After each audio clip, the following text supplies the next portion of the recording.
В прошлом сеансе, мы сделали прошлый сеанс, по-моему, в прошлом Мгм. году. Да. Вы мне схарактерировали очень хорошо энергии мои. Это вы На данный сами. Мы Ну, просто я сам. помогли. Хорошо, с вашей помощью. Да, Можно это так. будет более правильно, да. С вашей помощью. Сейчас опять это все возвращается по чуть-чуть.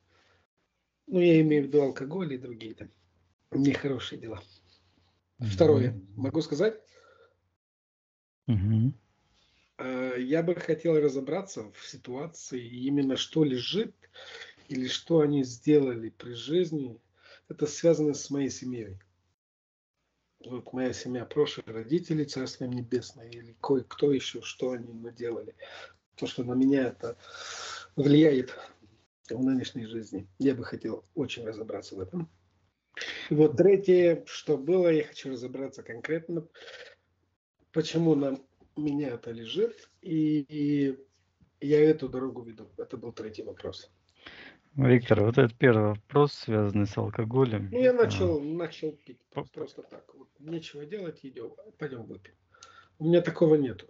То есть Ясно. это не привычка. Нет, не привычка. Я вообще не пьющий человек, но в последнее время уже вот начинаю просто из ниоткуда все это приходит. Давай выпьем. Мгм. Виктор, а вы знаете, что это признак самосаботажа? То есть где-то внутри что-то есть, что саботирует ваше процветание, саботирует Угу. ваш рост духовный. Вот поэтому вы, например, и эти аспекты как раз нам и не прислали.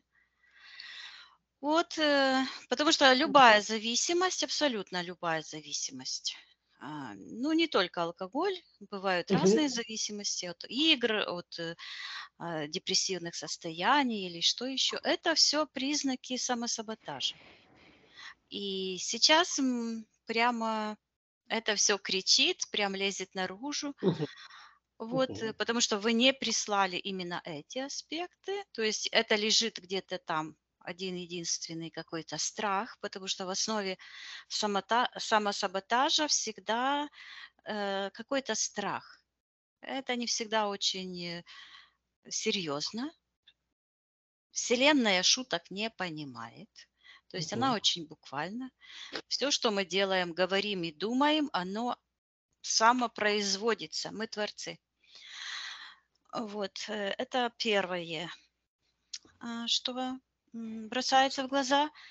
Второе, то есть нужно тоже понимание того, что какие бы программы родители нам не навязывали, общество и так Угу. далее, кто бы на нас не влиял, не магичил, все равно где-то мы согласились на эти взаимодействия с этими программами, с этой магией, потому что магия заключается именно в том, что мы сами даем разрешение. Бывает такое, что мы однажды дали разрешение когда-то, и эта матрица так устроена, что она как бы автоматически потом все это происходит. То есть нужно найти какой-то момент, например, где я разрешал кому-то, то есть есть Угу. какая-то ситуация, вы должны это вытащить на уровень осознанности. Оно так работает. То есть человек должен осознать, что же произошло, где же я накосячил, скажем так, да? Угу. Где я дал разрешение. И, возможно, вам всплывают какие-то события, и вы помните, или что-то такое. Это очень важно, потому что когда вы разбираетесь в одном событии, вы понимаете, как оно работает, тогда вся цепочка аналогичных событий начинает разрушаться. Угу. Понимаете? Я чувствую это, но Да, пока не понимаю, откуда и как. хорошо. То есть как это работает? На сеансах люди приходят и говорят, вот был такой случай. Конечно, что многие не понимают. Это очень нужно много усилий приложить, чтобы понять, да? То То есть это нужно быть Мгм. специалистом. Это не так просто. Но смотрите, как это работает. Люди говорят, вот был такой случай, вот было это. Хочу разобраться, что было на тонком плане. То есть, что было на подсознательном уровне. Мгм. И когда мы это рассматриваем, когда это всплывает, вы видите взаимосвязи и взаимодействие вашего личного решения с теми, кто хочет отобрать энергию. Мы живем в мире Мгм. энергий. Мгм. Не все люди э, желают нам добра, не все люди одинаковые, все люди разные. Мало того, это научный доказанный факт, это психология говорит о том, что 10 от 10 до 20% людей откровенные вампиры. То есть у них Мгм. энергосфера, энергосистема устроена таким образом, чтобы вампирить энергию других. Не знаю, почему я это говорю, но говорю. И дело не в том, что они есть, а дело в том, что мы их воле подчиняемся. Именно в этом и заключается магия. Мгм. Понимаете? То есть, где я согласился, то есть, когда вы будете задавать вот этот вопрос, потому что все ответы только в вас, где я согласился подчиниться чужой воле, вот тогда это будет раскрываться, потому что подсознание само ничего не решает. Оно вообще переделывать ничего не хочет. Оно слушает нашего рационального разума. И когда разум скажет, все, стоп, вот в этой ситуации было это, я принял неправильное решение, я вот себе навредил, и больше так поступать не хочу, я вот целостная личность, я священная душа, вообще я творец моей жизни, никто не имеет права в мою жизнь вторгаться, что-то мне указывать. Вот тогда начинаются изменения в жизни. Мгм. Да? То есть вот эти все эзотерические измышления, что человек где-то отдельно, Вселенная где-то отдельно, ну, такого на самом деле нет, потому что все пространство, в котором мы живем, оно психическое. То есть Мгм. это мир энергий, психических энергий, которые мы, как творцы, вырабатываем своими действиями, решениями, мыслями, словами и так дальше.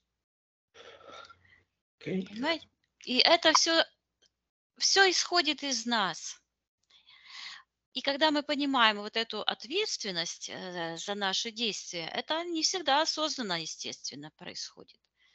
Мы часто вредим себе, не осознавая этого. Вот. Я с вами согласен.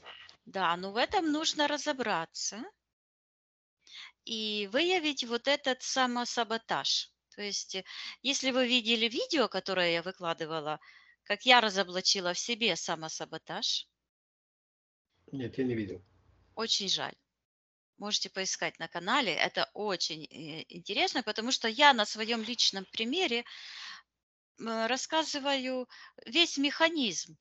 Какие вопросы я задавала, как я это поняла и какая глупость в основе всего этого лежала. Мгм. То есть на самом деле ничего такого сверхъестественного не было. Это как шутка, или, скажем так, это было взято из книжки, да, но не каждый психолог, много психологов-психопатов, да, то есть Мгм. от них еще нужно лечиться, да, и вот как на протяжении 10, больше чем 10 лет э, эта программа во мне сидела, обрастала событиями какими-то, да, подсознательно я понятия не имела, к чему это могло быть привязано. И я до сих пор разгребаю эти последствия. Вот. Самосаботаж– это именно та тема, которая помогает понять, как мы сами творим свою реальность и как мы сами умеем благополучно это все себя заблокировать. Если кто-то говорит, о, у тебя энергию кто-то забирает, да, такое есть, потому что в мире энергий Мы живем в мире, где много вампиров, но вопрос не в этом, они тоже какие-то сущности, и эти люди, они имеют право быть такими, какими они хотят. Дело не в этом, дело в том, каким образом я позволяю им забирать мою энергию, каким образом я сам позволяю чужим каким-то привычкам владеть мной и так дальше. И когда это правильные вопросы, потому что все зависит только от нас. Когда вы задаете правильный вопрос, вы раскрываете внутри эту кладовую или кладовку эту, где находятся все ответы. Вам приходит правильный ответ. Когда вы задаете, направляете, а кто виноват, а что мне сделали родители, а кто там еще мне намагичил, да, мы можем посмотреть, и это все будет видно, потому что это насильственные действия. Каждый родитель в нашем мире находится по отношению к своему ребенку в секторе магии. Почему? Потому что вольно или невольно этот родитель навязал своим детям негативные программы, он насильничал над душой своего ребенка. Чтобы, наверное, по пальцам можно пересчитать этих родителей, которые осознанны и которые не привязывали детям негативных программ. Но наших родителей никто не учил, их учили родители, их родителей, и пошло-поехало. То есть это как в новый девайс, в новый телефон вставить программу столетней давности. Осознанность должна быть. Каким образом возникло это желание пойти употреблять спиртное, например? Зачем я это делаю? А что это мне даст? Вот такие вопросы, когда вы думаете, задаете себе, вот дадут вам Я ответ. их себе задаю. Вопрос, а почему это важно для меня? Вот пойти напиться. Почему это важно? И придет ответ. И очень странный может прийти ответ. Но нужно принять то, что приходит. Точно так же, как я рассказываю в этой истории. Да, я задаю вопрос, почему это важно для меня? И тут вдруг, потому что я не знаю английского. Блин, я и так знаю, что я не знаю английского. И тогда следующий вопрос. Чего я боюсь на самом деле? И вспоминаю тот случай, когда мы, буквально бесились в офисе. У меня очень приятная работа была. Я была менеджером в компании. Мы все были изучали коучинг и тренировали других сотрудников, и читали лекции на эти темы. У нас целая группа была единомышленников, и это очень весело было и очень здорово, да. То есть мы сами на себе изобретали какие-то новые подходы, мы делали какие-то открытия, успехи. Был такой случай, что мы в офисе я получила визу в Америку. Я не собиралась, как-то так случилось, спонтанно. Наверное, мне нужно было здесь быть. Вот, и мы смеялись. Мне пришел как раз в офис паспорт, и муж моей подруги говорит: Вика, а что же ты там будешь делать в Америке? Ты же не знаешь английского. Говорит, с твоим французским английским. Я смеюсь, я его выучу. Все смеются, как это можно выучить? Я говорю, я съем дохлую кошку, если не выучу. И представляете, именно на эту глупость, потому что это доказывает, что мы творцы, было навязано целый ворох разных событий, Мгм. в результате которых я потеряла много денег.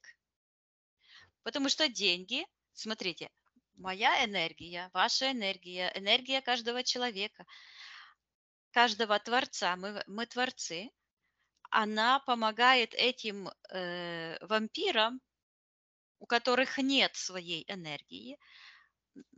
Это, знаете, как пиявка. Вот она кровь чужую покушала, и какое-то время может жить. Вот удав там раз в полгода сожрал кого-то и может себе лежать и греться полгода, ему хватает. Вот точно так же, да. И они пытаются забрать нашу энергию для того, чтобы потом творить свои черные дела. Потому что в основе нашей энергии лежит вот этот код творчества. И они используют эту силищу для того, чтобы продвигать свое никчемное все в жизнь. И это все замаскировано, это все скрыто. Поэтому, когда вы читаете аспекты, вы должны как бы больше вот так как раскрыться. Мгм. Для чего? Потому что мы с Евгением ничего вам не делаем. Я магией не занимаюсь, потому что Я понял. любое вмешательство в пространство другого человека, навязывание своих мыслей, навязывание своих идей, навязывание своего видения и так дальше, это все кармически наказуемо. Мгм. В основе всего лежит только ваше желание. Вот вы хотите в этом разобраться, прикладываете усилия, потому что это ваше психическое пространство. Вот. Что такое душа? Это совокупность всех событий, это генетическая память о всех людях, с которыми вы когда-либо в своих жизнях Мгм. соприкасались. Это все ваши воплощения, это все ваши дети, все ваши предки, это все ваше пространство. И у меня такое же есть, и у каждого человека. Вот. И это психическое пространство, пространство памяти, вот, оно, чтобы его реконструировать, вот, нужно взять ответственность за все происходящее на себя, вот, посмотреть на себя со стороны честно. То есть мы это все учим на школе, на нашем тренинге. Школа, Мгм. которая вот у нас уже больше, чем 2 месяца длится. У нас такие... Мы все эти темы разбираем, да. Это очень важно понимать, как мы устроены. Не как кто-то придумал, как оно работает. Оно работает так, как оно работает. Мы так устроена Вселенная, так устроен мир. И поэтому результат есть, да. И сейчас будет у вас результат, когда вы осознаете вашу личную ответственность в этом. Ну, потому что, смотрите, вас на носилках же не несут, Нет, скажем так, в пивной бар. нет, своими Нет, ногами. своими ножками. Да. То есть мы все своими ножками и ручками делаем. Да, это так есть. Что там у нас дальше? То есть в какой момент у вас это все вдруг проявилось ни с того ни с сего? С чем это связано? Это с сентября где-то под октябрь. Вот Мгм. я считаю, что у меня такой нехороший период. Вот в этот период всегда я помню вот какие-то моменты в жизни. Все время этот перепад энергии, вот это. То есть начиная с сентября. Да, А где-то так. что в сентябре когда-то у вас произошло? Я вот, честно, я не помню. Вы Если не так, помните. я не. Хорошо. Да, ну хотите с этим разобраться и... Я, да, хотел бы разобраться, почему именно в этот период до Нового года все. А как вы шли в школу первый раз? Не было там каких-то приключений? На собака укусила тогда, мы об этом разговаривали перед школой. Мгм. Потому что я прямо вижу ребенка, школьника, который идет как бы в школу. Да. Так, Трудно. подробнее об этой ситуации давайте, Э, потому что... Меня бабушка вырастила, по-моему. И у меня был этот разрыв, когда меня взяли оттуда. Мама взяла, и чтобы отдать в школу, в другое Мгм. место. Вот что я помню. Разрыв очень сильный был. Я был очень к ней привязан. И я помню, что я плакал много тогда из этой школы. Так, что там в школе было не так? В школе да все так было. Такого нету, что То кто-то. есть вы страдали по бабушке, я Ну да, поняла, да? вот я это помню. Хорошо. Мгм. А как зовут бабушку? Звали. Евгения, Мгм. А мама? Галина. Еще такой вопрос. Вы хотите разобраться с этой зависимостью, которая Да, возникла да. сейчас? Мгм. А скажите, пожалуйста, почему это важно для вас? Потому что мешает моему развитию. А что будет, когда вы этой цели достигнете и избавитесь от этой У меня зависимости? очень большие проекты сейчас на данный момент. То, что вот это именно то, что мешает мне сконцентрироваться. Мгм. То есть Хорошо. я не То есть думаю, вы что понимаете, да? То есть вы себе я- можете себе, нам не нужно это говорить, вы себе можете просто по пальцам сейчас пересчитать, да, что будет, а чего не будет, если вы этого достигнете. Чем вы должны будете пожертвовать? Есть ли что-то, чем вы можете пожертвовать ради достижения ваших целей? чем я могу пожертвовать. Ну, чего вы не будете иметь? Ну, например, если я уеду, вот я уехала из родного дома в Америку, Да, я приобрела что-то новое, но я потеряла связь, то есть своими друзьями. Я не видела их, на кофе перестала с ними ходить. Я любила с ними ходить, выпить вина раз в неделю. Глинтвейн мы ходили в очень хороший бар, натуральное вино. Веселые беседы. У нас очень я эту свою любимую работу бросила и так дальше. я готов потерять эту компанию, которую мы пили. Я на это готов, я бы с радостью ее потерял. Вы понимаете, да, Да, что мы всегда чем-то платим за да. все, что Вот вот я бы вы хотел заказали заплатить вот этой компании я сеанс, могу. и за нашу помощь вы заплатили физическими деньгами. Мы за все что-то платим. Вот Да, я я получила согласен. в Америке что-то, но что-то я потеряла. Вот, вы должны это осознать, что нет ли такого, что в тех аспектах, которые вы потеряете, Мгм. ну, теоретически, гипотетически, кроется как раз вот эта причина этого самосаботажа. То есть вас на самом деле что-то удерживает от достижения ваших целей, Правильно. и в этом нужно разбираться, потому что насколько и разбираться на уровне сознания. То есть вы можете это даже прописать, если хотите, мы с вами как-то встретимся и Хорошо. это коуч-сессию проведем, что я получу, что я потеряю, а что я не получу, а что я Мгм. не потеряю, а что для меня важнее, ну и так дальше. И когда мы это все прописываем, это становится нам, выходит на физический план, оно проявляется, и мы тогда вот это понимаем, и оно начинает действовать. Вот. Наше сознание начинает это все ясно видеть и принимать уже осознанные решения. Вот. Потому что нам нужно в какой-то момент просто переступить через себя. Но чтобы это сделать, у нас должно быть достаточно мотивации. Понял.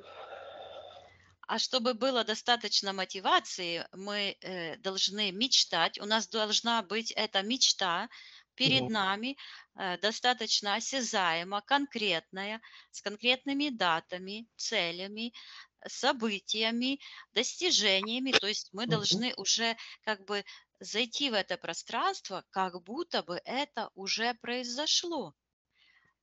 И это Нагло. станет частью нашего физического тела. Мы научимся уже чувствовать себя, как будто мы достигли этой цели еще до того, до того, как мы эту цель достигли. И тогда физическое тело помогает нам достигать эти цели, потому что дыхательные практики, которые я рекомендую, работают с физическим телом и помогают убрать вот эти негативную память, которая хранится, и освободить путь к достижению цели. Но многие не делают эти практики, потому что не понимают значимость их. Да? Я не могу кого-то заставить или внушать, что это обязательно нужно делать. Это выбор каждого. Да? Но это очень сильно помогает разобраться и просто автоматически избавиться от этих энергий, от этих программ, потому что энергия это и есть информация, это и есть какая-то программа, избавиться, понимаете? Вот так вот. Ну хорошо. проясняется по чуть-чуть. Идем дальше по аспектам. Вот нету сил, просто вот могу вставать, нету сил, могу вставать, есть силы. А скажите, хорошо, вопрос такой. Вы дыхательные практики наши делаете? Нет, потому что я потерял ваш канал, я не могу его найти, кстати, уже полгода. А мы И вы можем мне... его выслать. Это можно просто... Смотрите, очень многие люди, ну вообще все, абсолютно 100% людей отмечают, что дыхательные практики возвращают энергию. Я Почему? как-то думал об этом, начал, но я никак у вас, я не знаю, или вас сразу Самосаботаж. стирает. Можно было просто на скайп написать. А ну можно, да, правильно? Написать, Евгений, Вика, быстренько мне этот самый нужна энергия, потому что мы Я теряем, в паб и ходил, в это время. оно тоже очень хорошо. Когда мы танцуем, когда мы в джиме, это тоже очень хорошо работает. Но это не так работает. То есть у вас есть сила воли пойти и накачать свое тело красивое, да? Мгм. Оно нам дают жизненную энергию упражнения, да?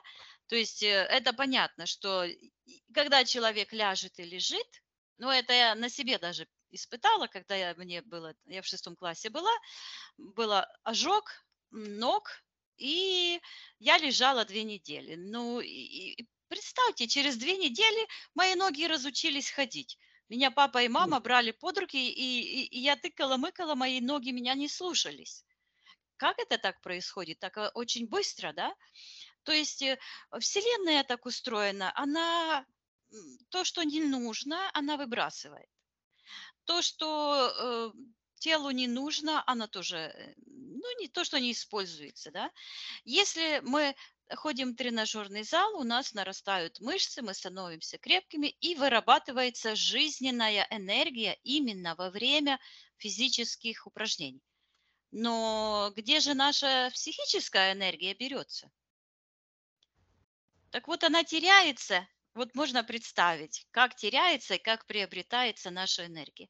Если представить, что я или вы, или любой другой человек, это такой, как шарик, да, с чистой энергией там, но в этом шарике есть как камешки такие черные. И вот эти черные камешки, они как порталы утягивают эту энергию. Почему? Потому что каждый раз, когда мы страдали, каждый раз, когда мы переживали, каждый раз, когда мы чувствовали себя плохо, когда на нас наезжали, когда мы оборонялись и так дальше, мы негативные чувства испытывали. А все негативное имеет привязку к одному источнику. И получается, что вот это у нас как раздвоение, наша душа, наш дух рвется к прогрессу, к творчеству, к приобретению нового, да, ставит цели. А вот это тянет назад.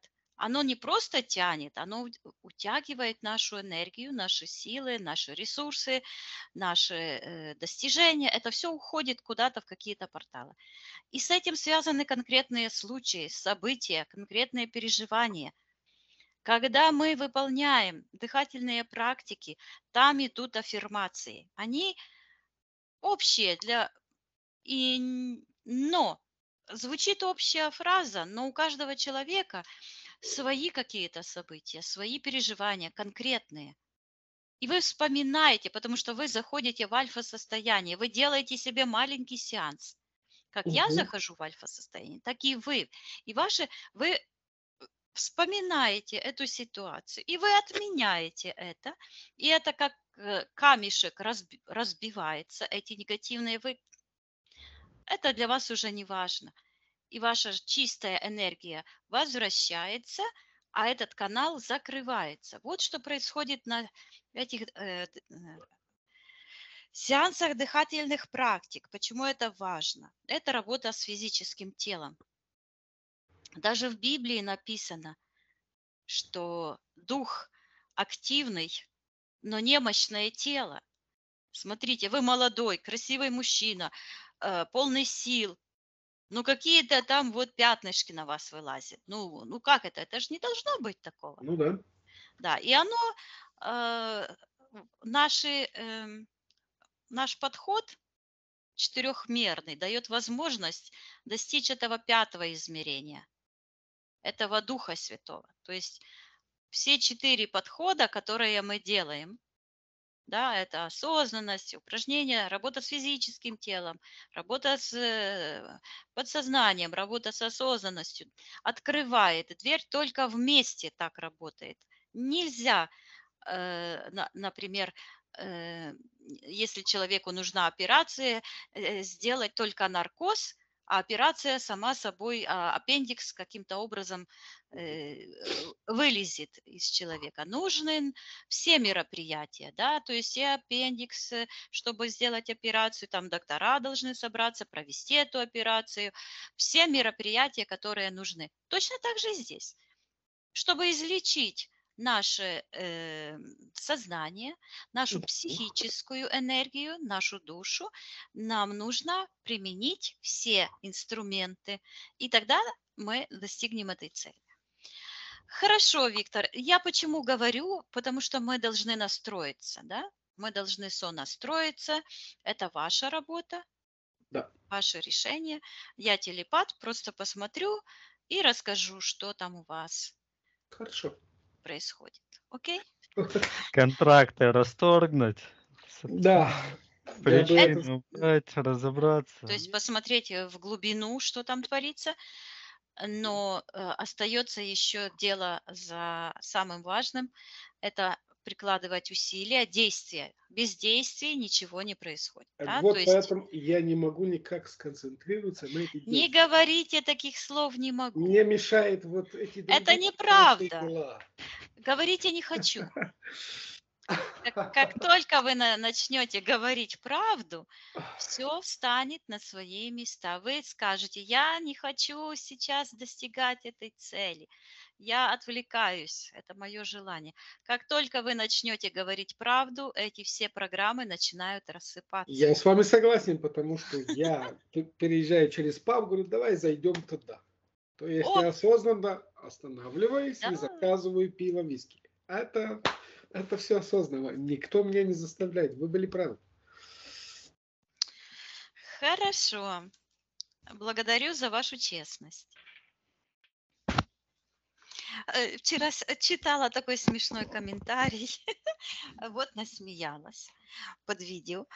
Один мужчина написал, что у меня телевизор, и что я смотрю кино, мои очки, вот, и у меня наушники, и там такая версия развернулась. Что это такое? Что там что-то показывает? Показывают и рассказывают. Нормально, логично так, предположение. Конечно, да. Виктория, ты в эфирном пространстве. Да. Что ты видишь? Я вижу глаз. Я вижу глаз, он как будто правый глаз серого, большой миндалевидный черный глаз. Когда я начала считывать ДНК этого глаза, это рептилоид, оно просто прозвучало, и этот глаз исчез. И такой прямоходящий рептилоид с хвостом заметушился и побежал как в сектор интерферентов. Угу. Вот. Хорошо. В секторе магии есть тоже какой-то объект, он как будто бы из фольги, что-то отражающее такое. Но я сейчас не хочу там опускаться, смотреть на это. И от этой черной фигуры и от в секторе интерферентов, и вот от этого идет вот куда-то в глубину, оно сходится, как две дороги в одну. Это черный шлейф потянулся, а с этой стороны такой потянулся блестящий. Хорошо, разберемся. Отсоединяйся, Виктория, от этих ситуаций, поднимайся вверх. Да, я вышла. Угу. Хорошо. На счет 3, Виктория, найди в эфирном пространстве эфирное тело Виктора. 1, 2, 3. Я вышла, и я считала, что я вышла из сознания рептилоида. И вижу, что откуда я вышла, Мгм. вот так интересно. Я подумала, я увидела Виктора, который как в паутине запутался, борется. Он как будто бы висит в пространстве и вот так отбивается, как будто бы веревки такие. И я подумала, как это я вот хожу туда-сюда. И я вижу, прямо услышала и увидела, как у меня вокруг энергосферы такое, как свечение, оно светится и буквально как трещит вот так вот. Мгм. Какой-то, как электрический такой разряд идет. А Виктор находится в сознании какого-то рептилоида. И вот так отмахивается. И Мгм. сейчас и там есть какая-то одна трубка такая серая. Оно как веревки такие, но они живые. И снова вижу этот глаз. Выглядит как серого, а считывается как рептилоида. То есть это защита, они защиту делают. Какая-то магия. Сейчас я Мгм. зову Виктора, чтобы он... На нем маска на лице. Мгм. А, Он Пусть. дышит тяжело. Мгм. Я ему передаю, чтобы он это отпустил это все, чтобы он перестал бороться, чтобы он выходил вверх, в верхнее пространство, чтобы он сконцентрировался на радости. Пусть вспомнит, ага, вот оно что. И снова я увидела этого школьника, стоящего перед порогом. Мгм. Вот. Я говорю, чтобы он вспомнил, то есть вот это, что ему не дает, чтобы он вспомнил другой случай, когда он был счастлив. Да, он вспоминает. Мгм. Он залетел, как ангел, вверх. И вижу, что его энергосфера, вытянутая вверх, и вот так дрожит, вибрирует, а вокруг него вот эти черные энергии. А на правой ноге, вот там, где вот это как это, стопа, Мгм. Так. вот так, где стопа, оно пережато таким, ну, как кольцо такое плоское, да, и Мгм. тянется в сектор интерферентов, черная подключка.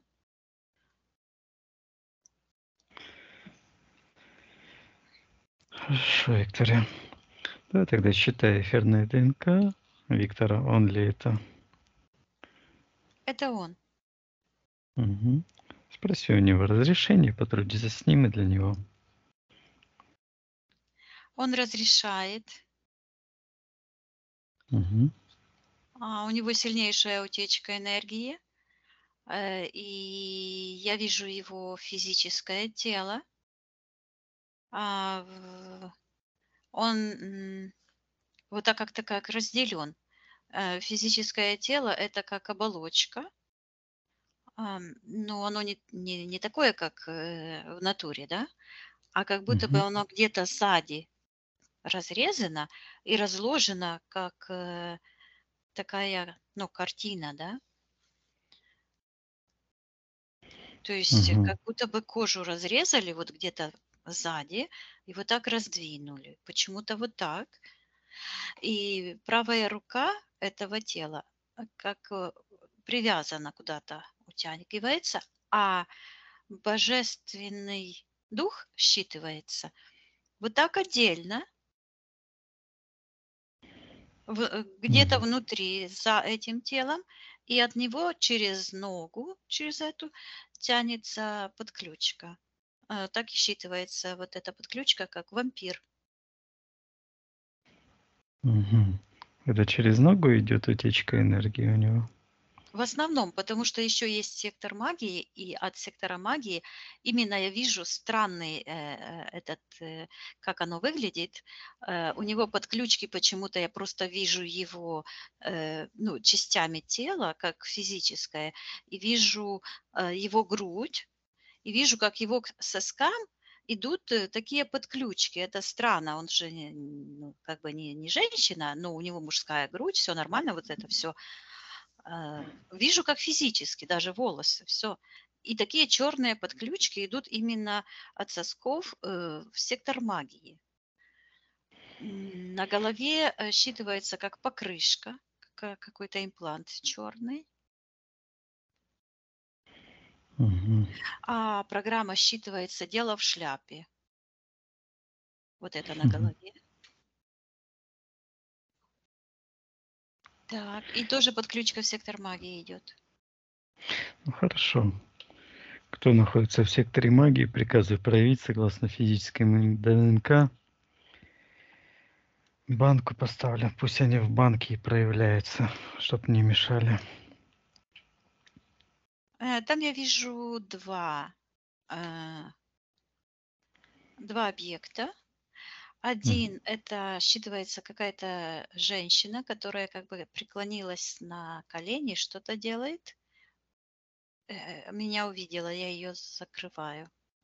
И Мгм. еще какие-то люди, которые почему-то идет как Колорадо.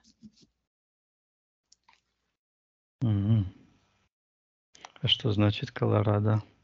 Ну, штат Штат. в Америке. Мгм. Мгм. Так, ну хорошо. Что это за люди Колорадо? Кто они такие? Они имеют отношение к этому импланту «Дело в шляпе». А, Мгм. Гангстеры. Их Мгм. несколько. Один фигура, как будто бы у него шляпа такая, и он выглядит как джентльмен с какого-то 19 века с тростью в руке. И он этой тростью манипулирует, как луком, как вчера было на сеансе. Мгм. Как луком манипулирует и выстреливает стрелой прямо в цель, то есть в будущее Виктора. И когда он стрельнул туда, то у Мгм. Виктора в глазах появились такие черные, как брызги, как будто бы оно отразилось в его глазах, как будто бы кто-то чем-то бросил ему в глаза, и моментально у Виктора перенаправляется его, считывается божественное внимание, и я вижу бар. Он сидит, сразу же вот пьет. Так. Мгм. Концентрация на этих негативных вещах сразу. То Мгм. есть это, сейчас я посмотрю, как это сработало. Я вижу перехват, слышу перехват, перехват. Так, кто что перехватывает? Это Виктор перехватил. э, Я слышу злые привычки этих гангстеров. А, это считывается клубок, скажем так, как эгрегор, клубок, Мгм. мафиозная структура. И постоянно считывается Колорадо. Мгм. Вероятно, кто-то в этой группировке имеет какое-то отношение. И когда я это сказала, увидела, то там с этого эгрегора как будто бы показали этот знак, фак. Ну, знаешь, да? Ибн? Мгм. Так, да. этот палец, да? Сейчас я посмотрю, кто это сделал. Мгм. Кто Это это такой? сделал кто-то из сектора интерферентов. Эта рука потянулась. Мгм. Чья это рука приказывает ему интерферентам проявиться в банке в соответствии его эфирным ДНК? Забегал там этот зеленый крокодил. И тоже считывается дело в шляпе. И у него черная шляпа. Мгм. Так, что этот рептилоид делает в пространстве Виктора?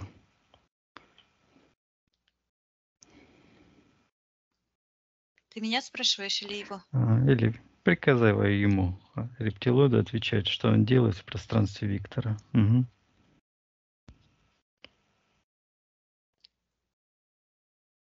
Он говорит, граблю награбленное.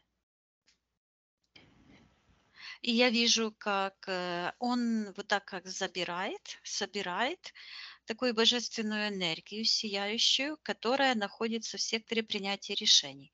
Здесь такой как шар, который М. замешан сияющей энергией с такими черными. Черные тянутся к этим гангстерам. Они так и звучат, гангстеры. Мгм. Так. Так, одну секундочку, пошло на меня влияние, и я приказываю какой-то жар. а, Приказываем убрать любые воздействия Приказываем. от меня. Приказываем убрать воздействие с нас и Ты карму тоже? отдаем. Да, да. Мгм.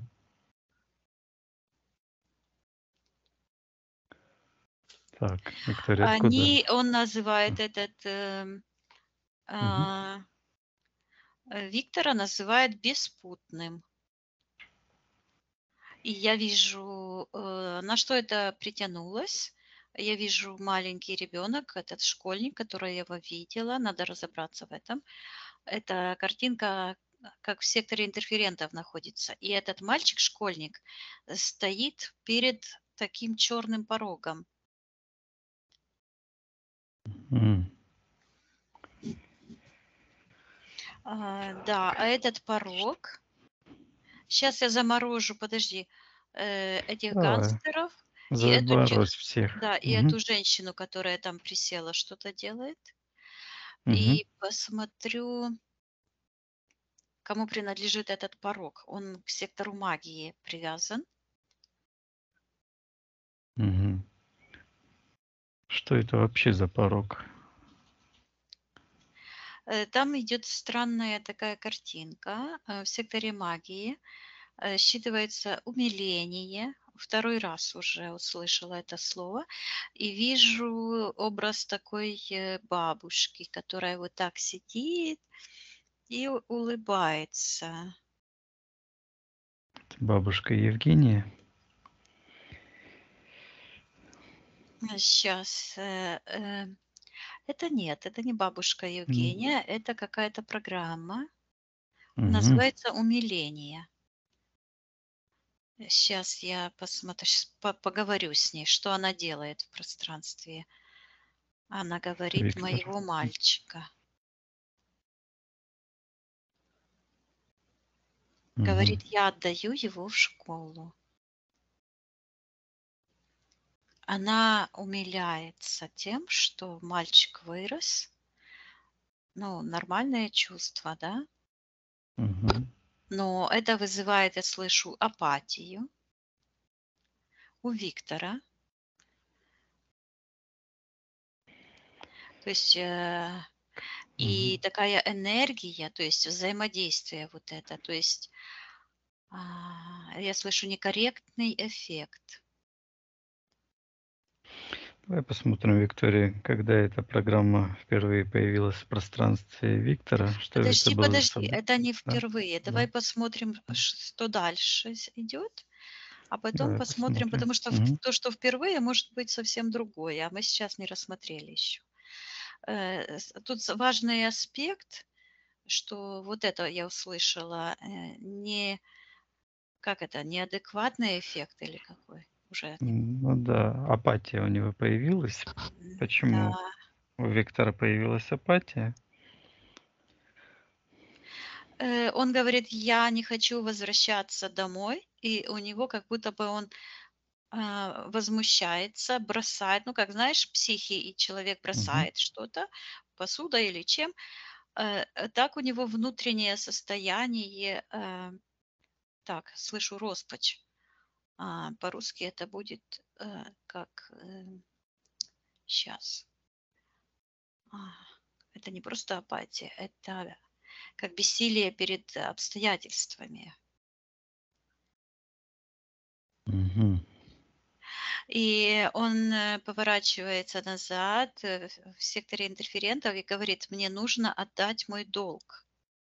Поворачивается, и там какая-то энергия. Мгм. Сейчас я спрошу, какой долг и кому он должен отдать. Он Спасибо, говорит Виктор. Мгм. самому себе и вот так на грудь положил руку. И это имеет отношение к этому шару энергетическому в секторе принятия решений. Он говорит, долг моей бабушке. М. Что это за долг такой? Он говорит, я должен пойти в школу. Мне не нравится школа. Я хочу остаться с бабушкой. И я вижу вот это желание броситься ей на шею и рыдать. Да. А М. бабушка, я слышу, отказалась воспринимать детские слезы. Это горечь разлуки. И этот страх потерять, на этом все держится, страх потерять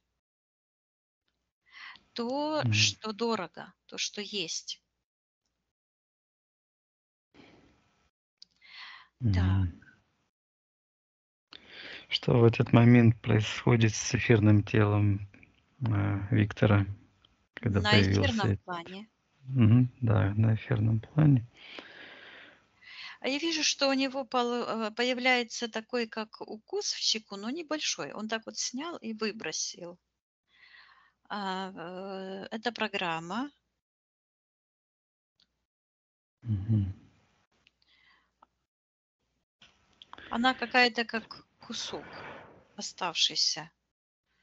А, Так, значит, в этот момент у него появилась эта апатия, да? Значит, он не хотел идти в школу, хотел остаться с бабушкой. Так. Я слышу, завязан конфликт. Сейчас я посмотрю, в чем конфликт. Мгм. Я слышу между надо и есть. Надо.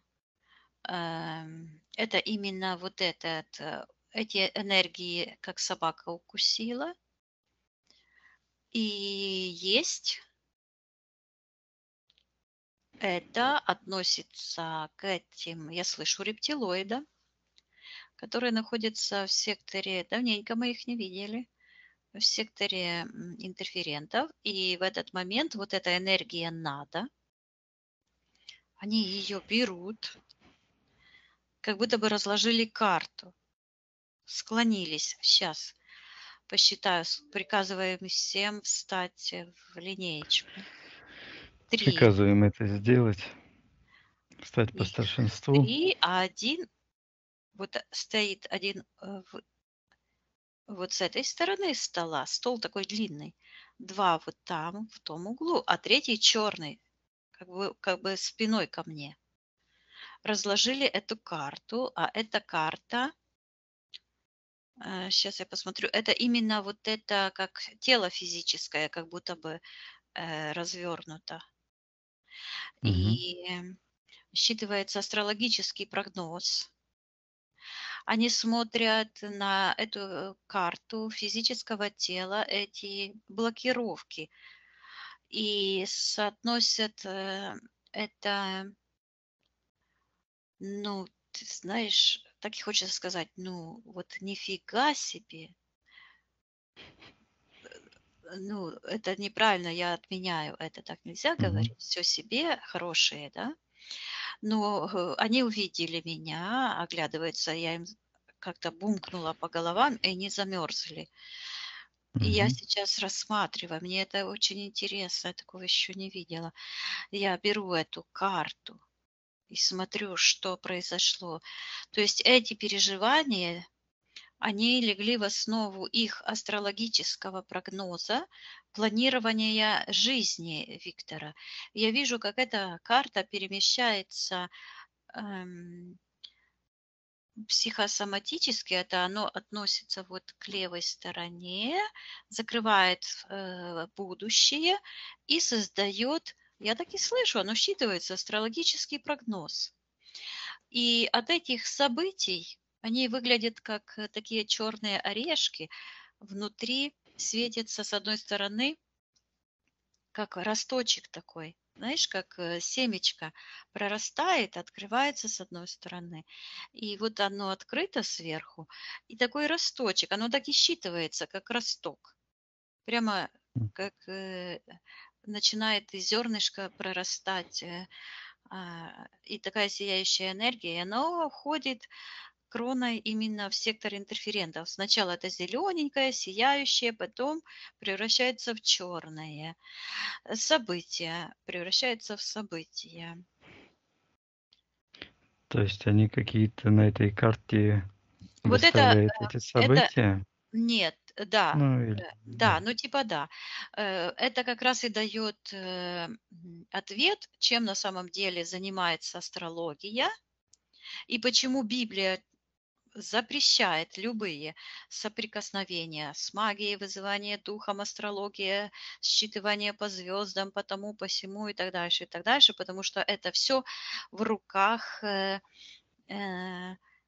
Антимира. антимира. Идет навязывание чуждой судьбы, Да, событий.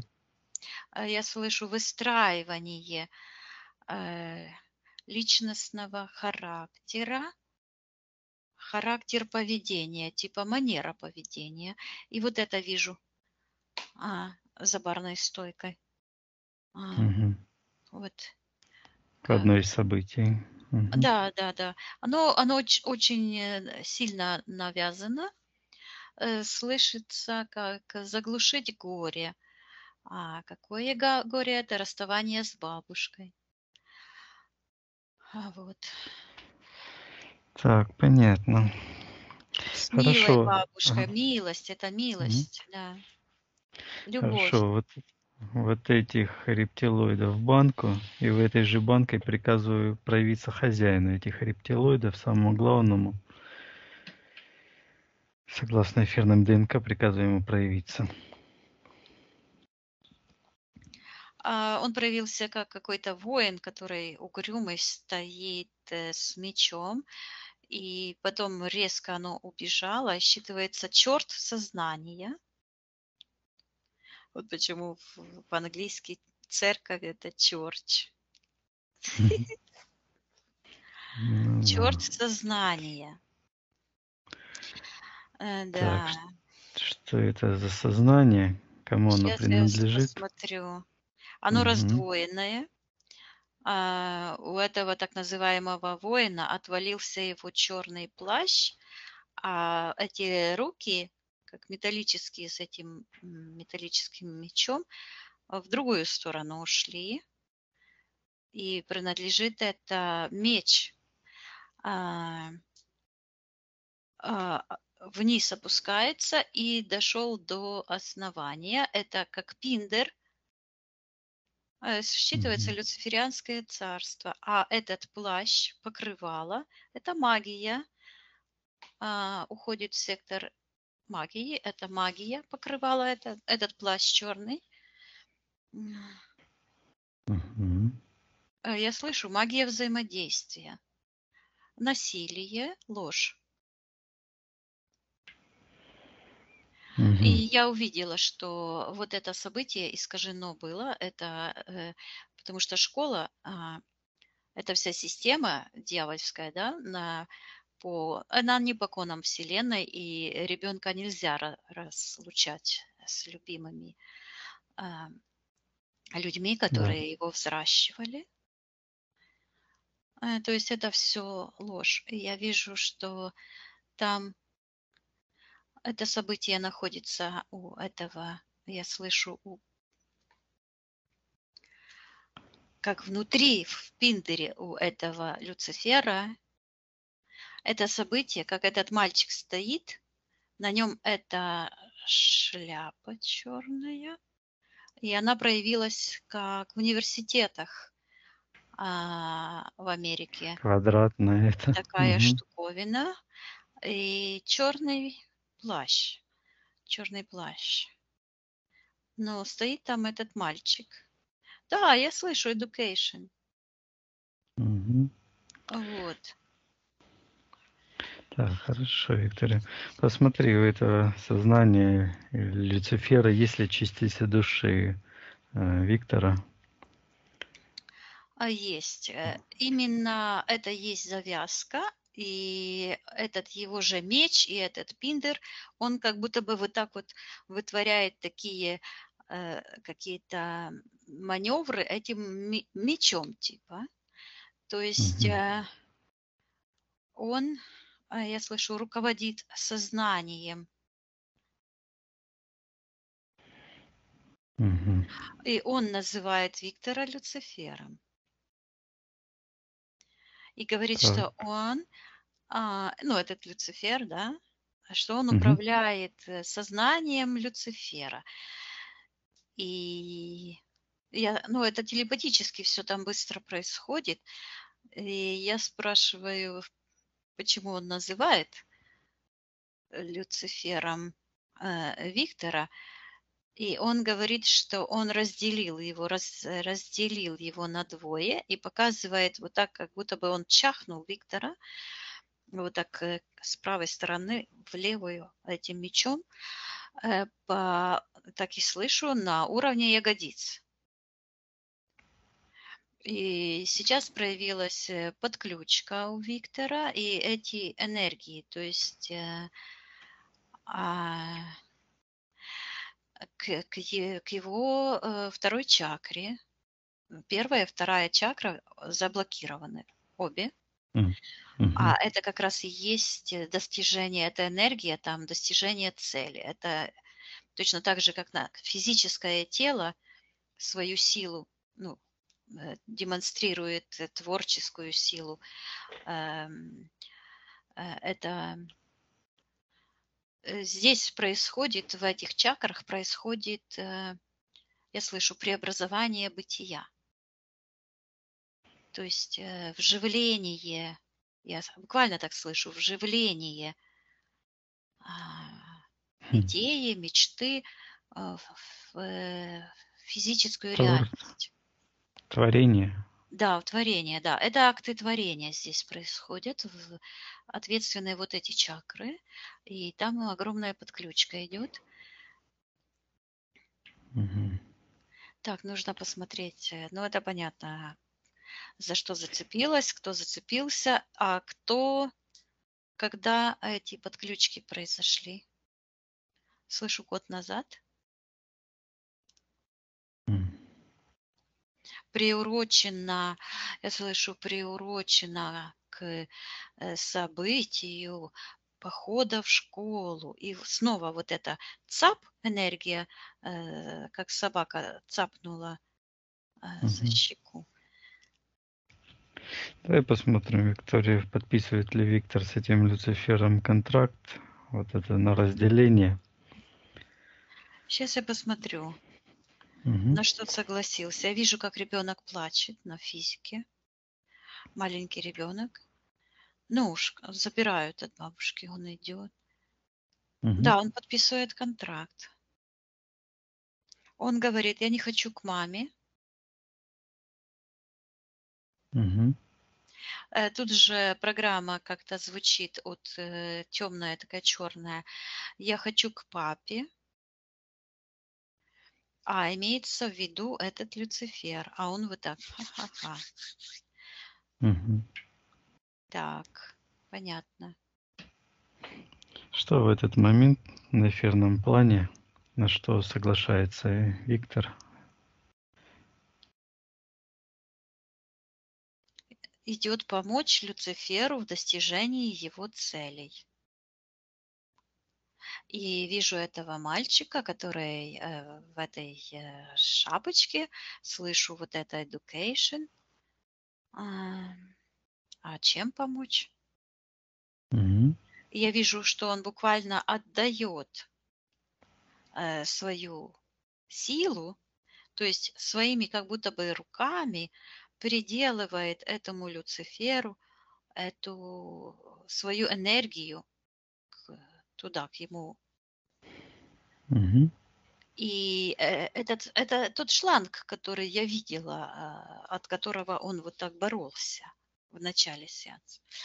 И это та утечка энергии, которая забирает не только теперешнюю силу, но и блокирует будущее. Мгм. Ну, когда я смотрю на будущее э, Виктора, то оно вот выглядит, эта подключка к будущему закрыта таким, как черным грязным пятном, и считывается люциферианское царство. И выглядит вот так. Человек делает шаг, как на гору идет, и потом резко падает и как бы улетает по порталу вниз к этому Люциферу. То Мгм. есть это забор энергии, э, это вся система порабощения человеческих душ. И я слышу Так. подчинение эгрегору. На самом деле это эгрегориальная структура, мафия, гангстеры этим всем управляют, потому что сатана или этот Люцифер, он и есть самый главный гангстер. Мгм. Так, а что Или это за террорист, скажем так. Что это за силу он отдал Люциферу? Что это, частица души Виктора? Это считывается как сознательный выбор. Имеет Мгм. отношение, вот отсюда было вырвано, вот здесь, в секторе принятия решений, я слышу осознанный выбор. Мгм. Пойти стопами, и вот стопы, вот правая стопа, Стопами. расплющенная такая вот, пойти стопами, я слышу колдовства, и проявляется женская фигура в секторе магии, которая так присела на корточки и что-то там делала. Приказывай этой женщине отвечать, кто она такая.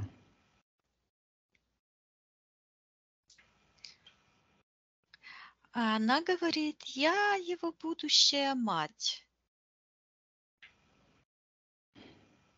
Мгм.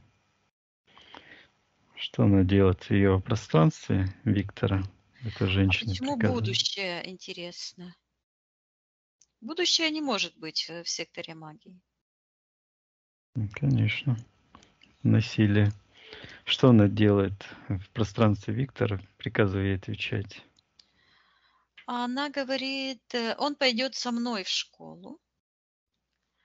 Так, я приказываю ей назваться, кто она. Угу. А она говорит, что она первая учительница. Угу. И она говорит, я ему покажу путь. И показывает такой черной рукой. И говорит, я разделю его сознание на двое. Ну, эти программы это так в ней говорят. На самом деле женщина как бы сияет внутри, но вот эти программы, я Угу. слышу насилие над душой.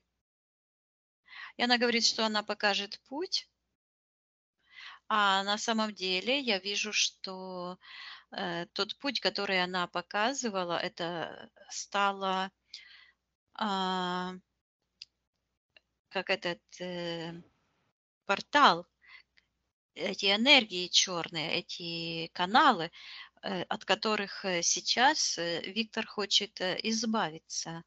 Я слышу внушение. Что это за Сила внушение? внушения. Она подключена к этому демоническому эгрегору, она что-то внушает. Сейчас я посмотрю тот момент, М, когда она впервые. Я вижу, как будто школьная линейка, стриженная голова ребенка, и она положила руку на голову. И мама привела, как будто бы мама, вот такая фигура стоит, но не мама, считывается как мама, но это как демоническая какая-то фигура привела, то есть это программы. мгм. Вот, привела его, а эта учительница именно на голову положила руку, левую, а правой рукой вот так как-то за грудь взяла, вот сюда, к сердцу, и сразу проросла подключка. И в эфирном плане произошел вот такой, как кувырок, и Виктор вот так кувыркается, и это заложило основу вот этого клубка этих энергий, из которых Виктор пытался высвободиться в начале Это сеанса, я увидела, да. паутина. Мгм. Но это не паутина, это как такие шланги толстые. Да, это каналы Так. утечки энергии, это вот эти порталы. Это я Мгм. слышу гусеничные лестницы. Это как червоточины называют, да? А Мгм. это, да, это порталы такие. Так. Когда эта учительница положила ему руку на голову, он еще какой-то контракт подписал? Считывается вот так, что он позволил себя отдать. Он отдался. Мгм. То есть, ну, как ребенок. Он же, его привели, его Мгм. забрали, и он отдал как бы себя, я так и слышу, в руки Люцифера.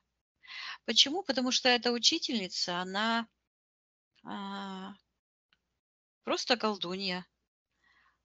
А, В ней сочетаются вот эти божественные энергии и энергии внушения, внушения гипноза. Типа. Мгм. Сейчас я посмотрю, что она сделала. Я вижу в сердечной чакре, я слышу взлом механизма добра и зла. М. И я слышу отвержение. И это вот это сразу снова это как развернутое тело, как будто бы со звездочками этими, да? М,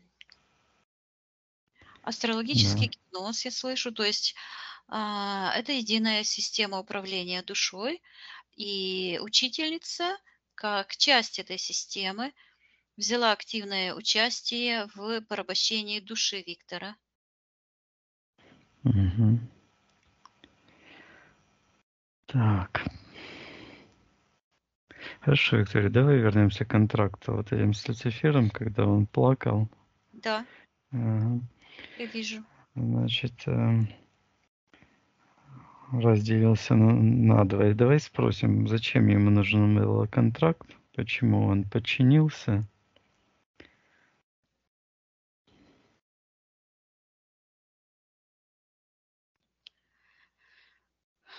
Он говорит, я не мог уйти из дома. М.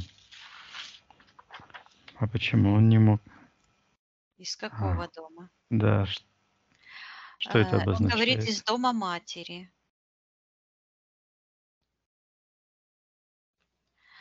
М. Он говорит, мать отшельница. Почему отшельница? Она находится по отношению к Виктору в секторе магии, ушедшая. Она ушла. Мгм. А, И отшельница, считывается отшельница, она находится в каком-то пространстве, в секторе магии, такое коричнево-серое. Мгм. А что значит отшельница?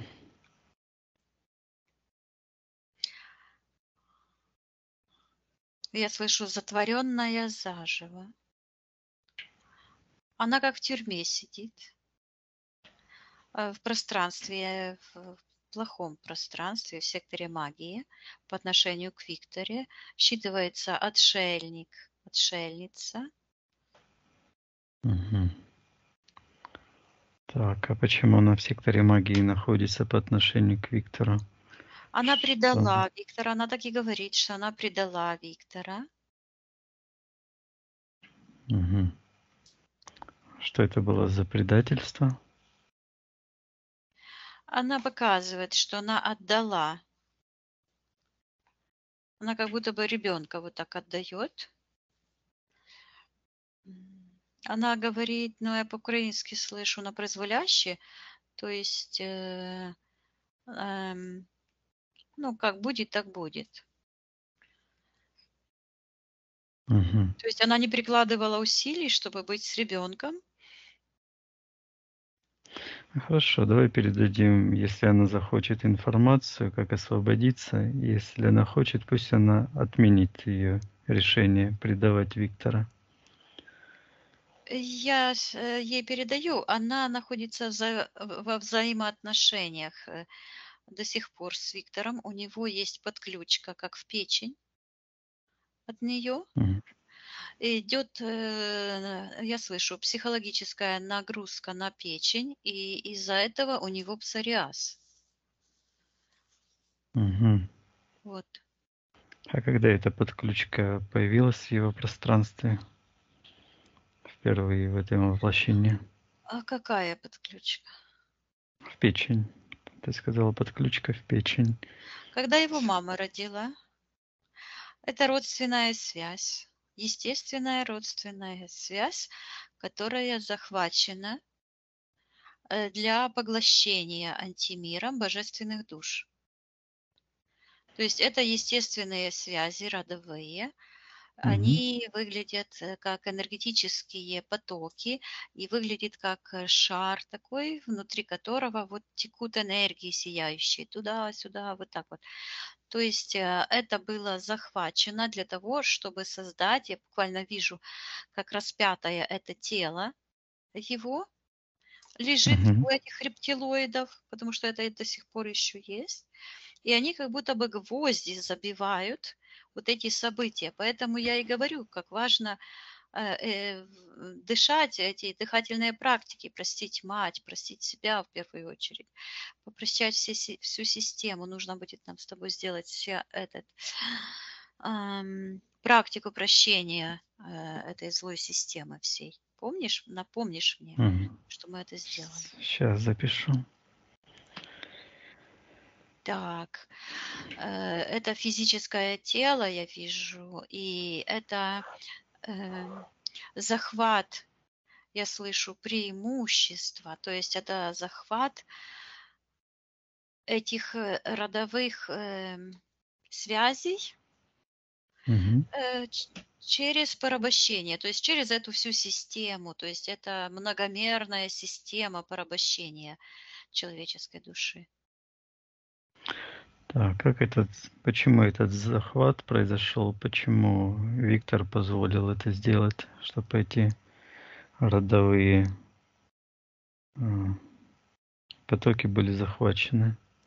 Он отвечает как маленький ребенок, находится эта ситуация у него в секторе магии. Он говорит, потому что я безупречен. Он говорит, мой божественный дух требует послушания матери. И я вижу, что идет связь, как канал с первоисточником сияющий. и его высшее я там. То Мгм. есть это кон, я слышу, кон родословной, то есть передачи от поколения к поколению и уважение родителей. М. И это, я слышу, божественная милость, а, она захвачена, вот эти руки этих гангстеров. То есть Мгм. божественные коны попали в руки этих пришельцев, вампиров. Так и звучит. Пришельцы, вампиры. Так. Люцифианское царство. Каким образом эти иконы попали в их руки? Как это связано с Виктором? Есть ли крючок и зацепка? Почему это произошло? Он говорит, что ему нужно было разобраться во всем, потому что у него была шляпа, и я вижу его высшее я, и с правой стороны какое-то пятно черное, а он сияет огромный, как ангел, и говорит на это пятнышко, что это шляпа, и что все дело в шляпе. Мгм. Что это означает, что дело в шляпе? Сейчас я посмотрю, что это за шляпа, которая выглядит издалека как пятно. Теперь оно выглядит как такой брусок черный. Мгм. А это шляпа, этот брусок черный, это вот этот меч, этот, это меч, и это сила, и это сознание разума. А почему он сияющий, а это все в нем черное? Когда это произошло? Что это такое? Мгм.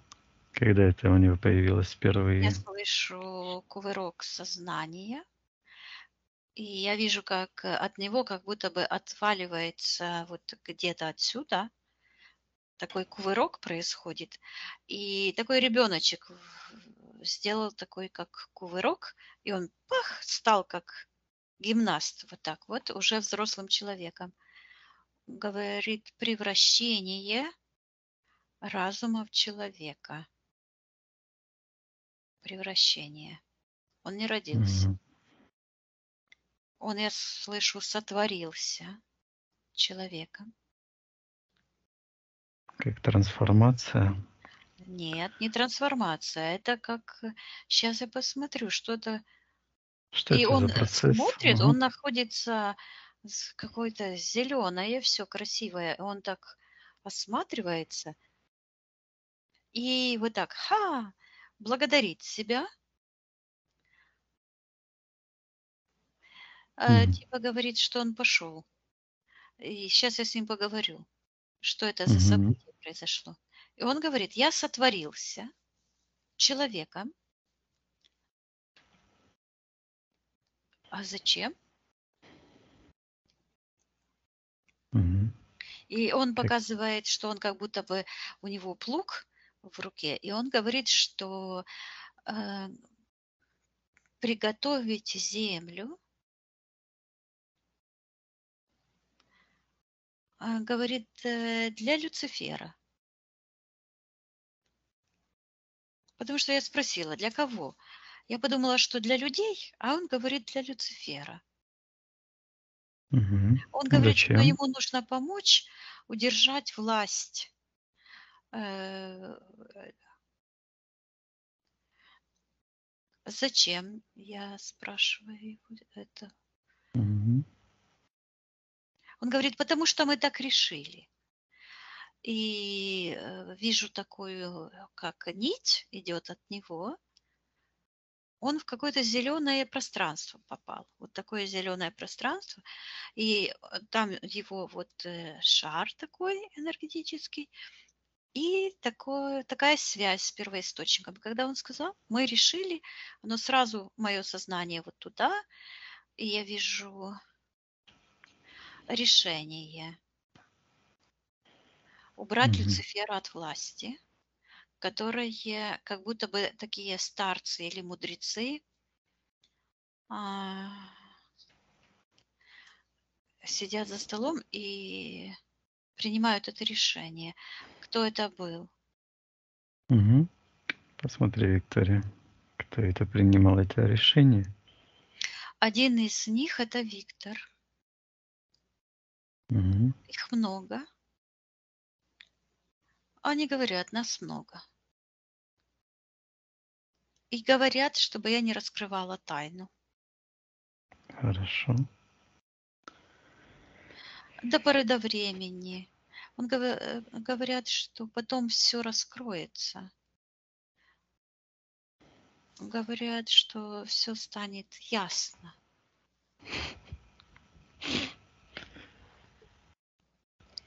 Он кормилец. Вот оно что. В этот момент у него к его грудям, к его соскам протягиваются эти подключки. Решение быть уязвимым, решение бы отдать физическое тело, буквально как на растерзание. Это его глобальный контракт. То есть он Мгм. стал человеком, но он не родился им, он превратился в человека. Он сотворился, он сам себя сотворил. Я это увидела. Поэтому вот это, как он говорит, все дело в шляпе. А эта шляпа– это сила разума, которую нужно вызволить, освободить от так называемой этой шляпы. А эта шляпа– это люциферианское колдовское царство, взявшее верх, оно как покрывало, взявшее верх Мгм. над разумом, над силой разума. Сила разума– это Мгм. концентрация внимания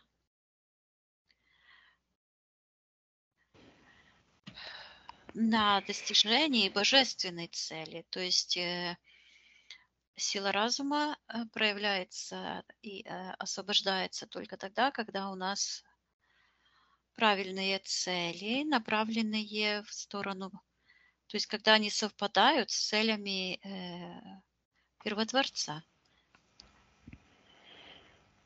Мгм. Так. Спросил у Виктора, зачем он стал кормилицем? То есть какие условия были? Это контракт Он глобальный? говорит, что он Мгм. создал благодатную почву для засевания. То есть а, он говорит, Для что мы долго засевания? ждали засевания этих черных плевел, он говорит. Они так сеются из сектора интерферентов, а потом Мгм. прорастают, как черные деревья. Вот это дерево, которое я видела кроной вниз, и вот это они прорастают. И он говорит, что они долго ждали. Они, вижу, как, а, ну, как будто туристы сидят возле костра. Мгм. Так. Это как А что будто землю приготовили, то есть это как ловушка для Мгм. Люцифера. Сейчас я спрошу, ловушка ли это? Он так, Это секрет. говорит скоро. Скоро все раскроется. Мгм. Да, хорошо. Так. Шляпа. Когда вот эта шляпа появилась в его пространстве? Когда он говорит, воплотился человеком, стал плотью, вот это именно его Мгм. физическое тело.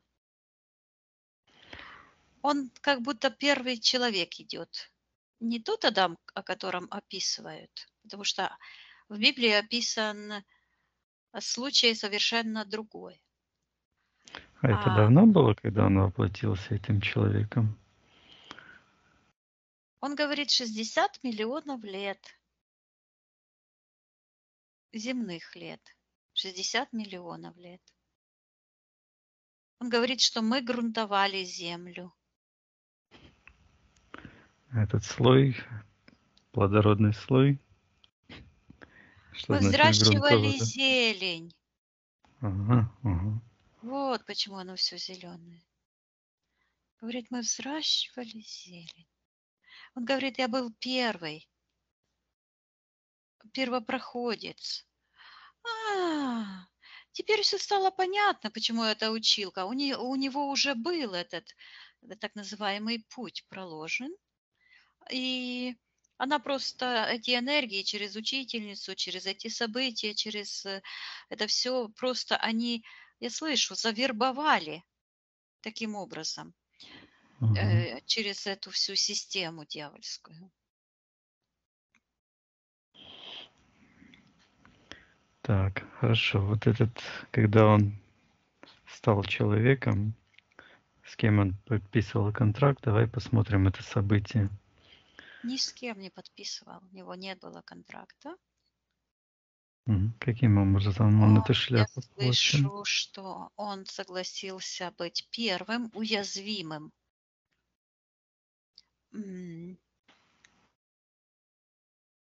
Первый, кто Мгм. получил тело, уязвимое тело. Уязвимость – это трехмерное пространство. Я вижу, что эта земля, она как на резиночке, вот так, творцы ее, вот так, она колеблется так вверх, вниз, а потом ее так как бы выставили на место. Она устоялась, я слышу. Зеленая, очень высокие деревья. Такие высоченные, что в эфирном плане это выглядит, что деревья выше, чем радиус Земли. Мгм. Там. И он показывает, что он это вот тело свое, физическое, вот показывает, что он как будто бы шмякнул его вот так вот на стол этим, говорит, дьяволом, то есть этим брехуном. Мгм. Это рептильные сущности.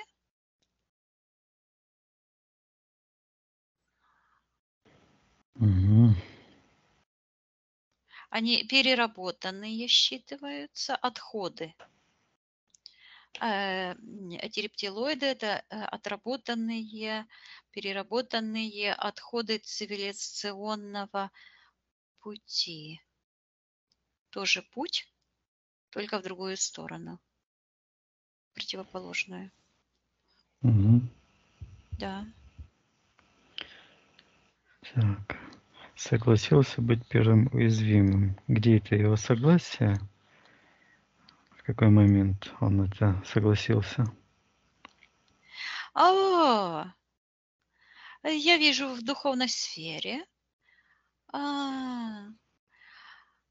Кто-то украл у него что-то. Мгм. Как Кто там? какой-то лист. Я вижу, что это выглядит вот так, что какие-то, ну, скажем так, боги, да, они все воздушные, с крыльями там, чем-то занимаются. А у Виктора свой проект.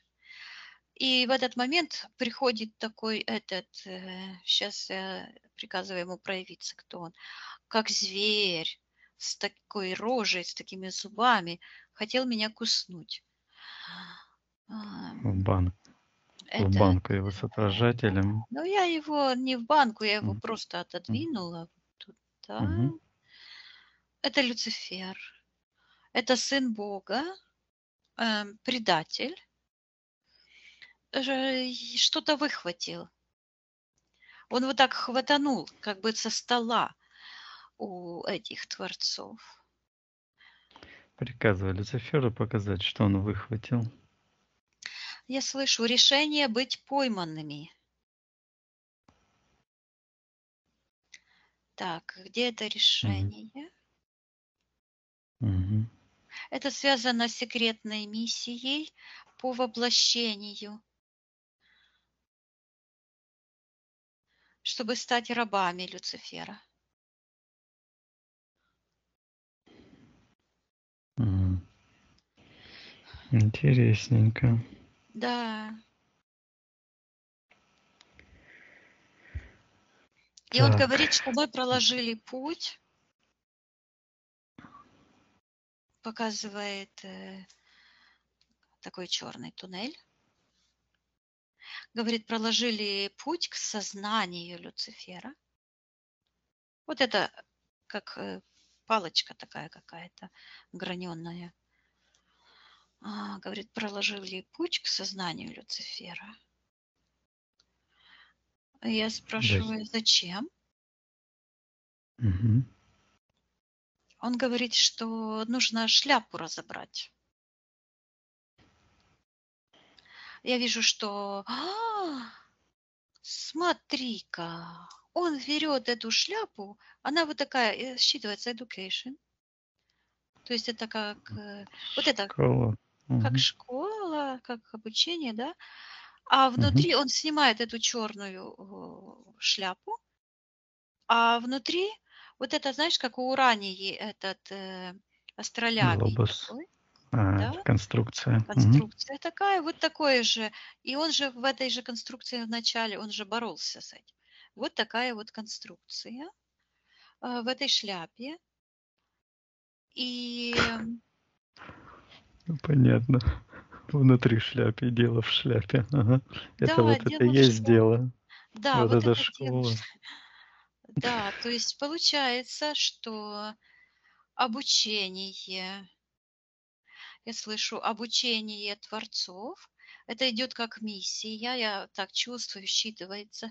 Просто слов не хватает это все сразу быстро так поописывать. Это секретная миссия, образовательная миссия творцов. Я слышу по уничтожению антимира. И эта палочка, эта штука, этот путь так называемый, это ловушка. Это ловушка, я слышу, творцов антимира. Мгм. А внутри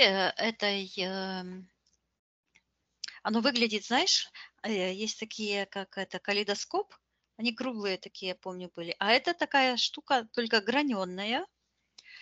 А внутри этой граненой штуки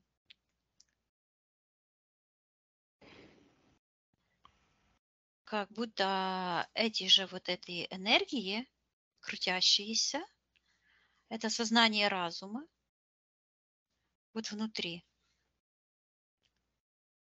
Чьего разума? божественного разума. И он говорит, что он откололся от скалы и показывает вот этот черный. Он превращается как кусок камня. И он этот камень как бросил, и там образовался такой кратер в секторе интерферента. С таким, как будто это метеорит или что-то упало, и такой красный огонь, такой всплеск. И он говорит, я убил Люцифера, восставшего. И он так растет и снимает из себя вот это тело искусственное. Теперь стало все на свои места, теперь все понятно. Вот это физическое тело с этой генетической памятью о всех событиях, прошедших и будущих, и теперешних, все, что прописано, то есть это физическое тело, это как раз и есть тот механизм захвата Люцифером божественной души. И это так называемый, я не знаю, как это назвать, сознание души это называется. Этот астролябий, который у ноги Урании, да, это Мгм. считывается как сознание души, божественного разума. То есть это графическое изображение целостности сознания. Я Да, слышу шар. целостности духа.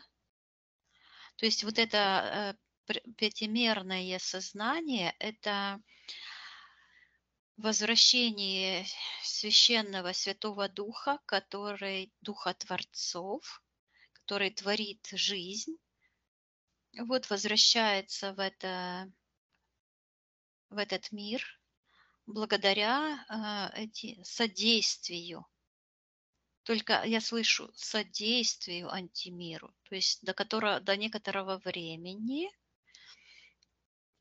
он показывает, как будто бы пашет, да, как этот человек идет с плугом, а Мгм. потом бросает этот плуг, ломает его и достает сияющий меч с этого плуга. И вот так этим мечом он вот так как отколупывает эту так называемую шляпу. Она теперь выглядит как такая... Игрушки есть такие, как какашки, да? Мгм. Вот оно вот такое, спиралька такая закрученная, и он это выбрасывает, и оно уходит. Это магия взаимодействия. И я слышу, расчехляется антимир, то есть он становится, его действия становятся уязвимыми тогда, когда человек возвращает свою осознанность, возвращает свою силу. И я вижу, он Мгм. говорит, я не пойду в школу. Он делает Мгм. так, как он меняет все события и смеется. И он бросается бабушке на руки. И я вижу, как он у бабушки сидит на коленях, у бабушки букварь, и она учит его мудрости, божественной мудрости. И в этот момент я вижу, как эта подключка к бабушке, вот это все М. уходит, и у него вот так вот, и эта черная энергия из печени, как будто бы голова туда пролезла этого змея, Змея. выходит. Мгм. И я слышу, это происходит вырождение навыков. И все это уходит. И эта женщина, которая там сидела на корточках, это с этой шляпой education, тоже к ней это все возвращается. Я ей передаю информацию, что она тоже может очистить ее сознание от содействия антимиру, разорвать все контракты. И я Мгм. вижу такой кулак от высшего я. И он вот так ударил по той скорлупе, в которой находится Виктор. И я вижу, как Виктор снимает эти такие, как уже бессильно падают, уже не порится, а падают эти, они Каналы. червоточины, оно так и Мгм. считывается, как черви. Мгм. Вот, он это все и освобождает ногу как капкан, вот оно что. Я посмотрела внимательно, и оно считалось капкан. Он этот капкан снимает, и я вижу, отцепляет эти подключки от своей груди, и он перестает быть, я слышу, матерью-сосальщиком. А Мгм. почему матерью? Сейчас я посмотрю. Он мужчина такой, как богатырь. Такой. Почему матерью? Питающая энергию, посмотри. Он, Мгм. он создал Мгм. матрицу подчинения. Он первый создал матрицу подчинения. и слышу испорченное тело. То есть благодаря С этому изъяном. с Мгм. изъяном. Почему? Потому что творцы поместили планету Земля именно в таком месте, где была возможность антимиру достать, внедриться и навязать свои программы и запечатлеть это в физическом теле. Поэтому это так важно. И он считывается как первенец из пришедших. Э, Он как с будущих времен. Он также Мгм. считывается как творец матрицы созидания. Я вижу, как он эти червоточины снимает с этой так называемого этого астролябия. Это шар такой, и там эти энергии так красиво вращаются по своим естественным траекториям. Он говорит, что он возвращает дух в физическое тело. И я вижу, как у него это в руках, вот в правой руке. Мгм. И он вот так какое-то движение сделал, и к левой ноге, левая нога, это символизирует изъян, магический изъян, геометрическое тело, там геометрия вот эта антимировская, вся как геометрические поломанные такие линии, Мгм. внедряются именно через левую ногу. Я вижу, что это там портал, где вот эти косточки вот здесь и пальцы. Это этот имплант.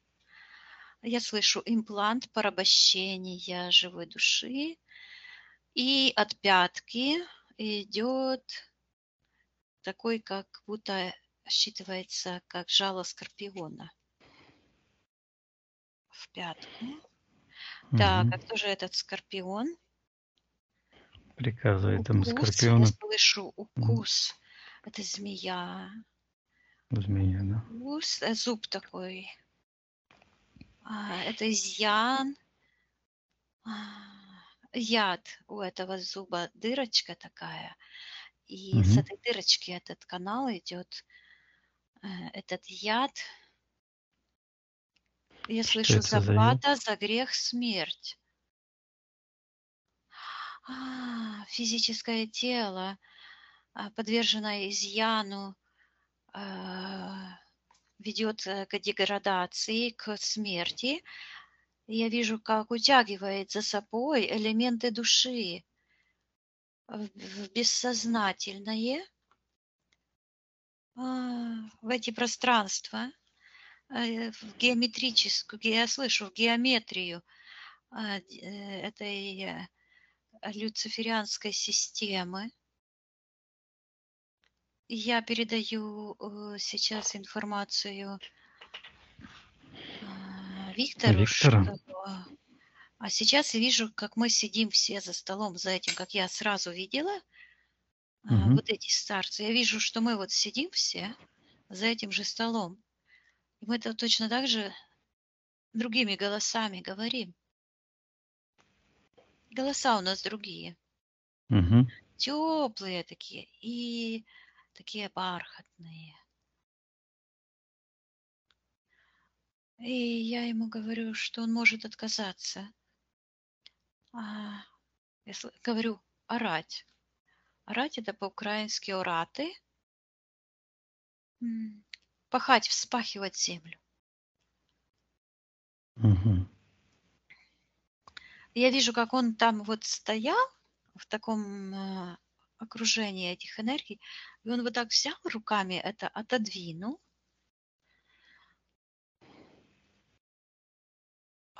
Мгм.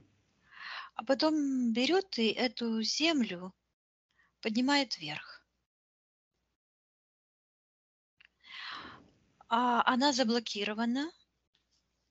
Эта земля держится как на ниточке на такой Мгм. энергетической. И там такой, я слышу, фокус. Такая граненая штука, такая же, как у него уже была в руке. Это такая на земле, такая граненая штука. И сверху как шляпа, точно как шляпа. Это так, что же это такое? Земля вот так, как на резиночке, и это не пускает. Это сатанинский education. Это Мгм. познание мира зла. И я передаю Виктору информацию, что он первенец в физическом теле, и он имеет право теперь изменить параметры. И я вижу, как он это летел Мгм. очень далеко в космосе по такой специальной траектории он летел. А сейчас и что он может сделать? Что он хочет сделать вообще? Да. Он говорит, что он Спрос- хочет изменить траекторию, потому что я вижу, когда он летит, он сразу же своими глазами вот так тух-тух-тух-тух-тух, сразу все считывает. Вот откуда этот глаз я видела. То есть его эту Мгм. способность просматривать все вокруг, оценивать, делать, я слышу, респект. Какой респект? Приоритет. Выбирать М. приоритет. А, Так, я вижу, что он нашел какой-то изъян. Это похоже, какая-то розовая энергия течет, протекает, и он сейчас как будто сидит в каком-то черном пространстве, откуда течет розовая энергия. Что же это за розовая энергия? Мгм. Посмотри, Виктория, Она что это считывается такое. как милость. А, Ага. И он это заделал. Это как течь, которая текла вот в антимир. Он говорит, что это изъян пространства. Он снова говорит трехмерного пространства. Мгм. Я передаю, и он вот так поднимает руку, и у него вот здесь это отобразилось в его, я слышу, физическом сознании. Вот этот грибок или как там на коже Я не отобразилось. знаю, сейчас я посмотрю, я это вижу в эфирном пространстве. Нет, Мгм. это такой черный шар у него как под мышкой получился вот здесь. Мгм. Такой большой шар, который вот... И он, этот шар, такой тяжелый, земной шар, я слышу, и черный. И он пришел и вот так, пум, поставил на стол, потом его раскрутил, он раскрутился, этот шар, и от него, как в центрифуге, отвалились эти черные энергии, и получилось, что этот шар начинает вот так крутиться, как-то вверх поднимается, и такие энергии, вот так много их, которые вот так закручиваются спиралью, поднимаются вверх. Мгм. Сейчас я спрошу, что он делает. Что это такое вообще происходит? И он показывает вот так свою грудь, вот Мгм. здесь. Здесь такой сияющий шар в нем. И он говорит, божественные души поднимают сознание землян. Мгм. Человечество Куда поспер. поднимает? Он показывает, говорит, к столу. И показывает в сектор Первотворца, и там этот стол, я слышу, где сидят творцы духа. Мгм. И он снова говорит, что он говорит, я один из первых, родивших человечество. Мгм. Он имеет право, он говорит, говорит угнетать, и я вижу, как он бьет, как в его это растянутое символическое тело забивали гвоздь. А он теперь говорит, что он имеет право угнетать кого? Тех, кто его угнетал. Мгм. Да, то есть он теперь, я передаю ему, чтобы он расторг. Пусть он расторгнет сейчас все эти контракты, которые у нас там висят. Мгм. Пусть он это сделает, покажет тебе по Первый он очереди. расторгает этот контракт, который он буквально как будто бы зубами вот так отстегивает, откусывает этот черный антимир, взлетает как огромный ангел вверх. Вижу, за ним тянется черный шлейф к пупку. И к его пупку привязан огромный черный шар, а внутри я слышу сознание всего человечества. И он поднимается вверх, а все эти боги, которые там стояли, протянули ему руки и помогают ему выйти.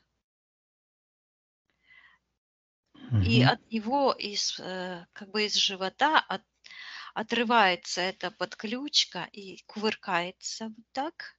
Такие делает какие-то движения, а вместо этого шара черного, который, но он черный вот такой с такими вот червоточинами, эм, это падает туда, Мгм. а в него возвращается,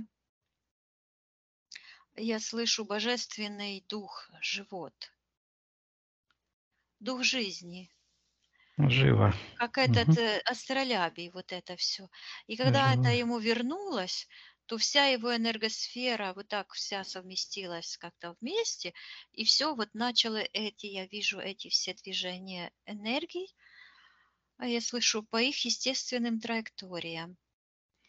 И он так как будто бы, знаешь, как будто бы он мертвый был и вдруг начал оживать. И так такой вздох пошел. И такая какая-то энергия темная отваливается из седьмой чакры. И я слышу, и возрастает древо жизни, древо гармонии жизни. Мгм. Так вот, а как оно все происходит? А я читала Библию давно-давно, и я так хотела увидеть, как же это произойдет.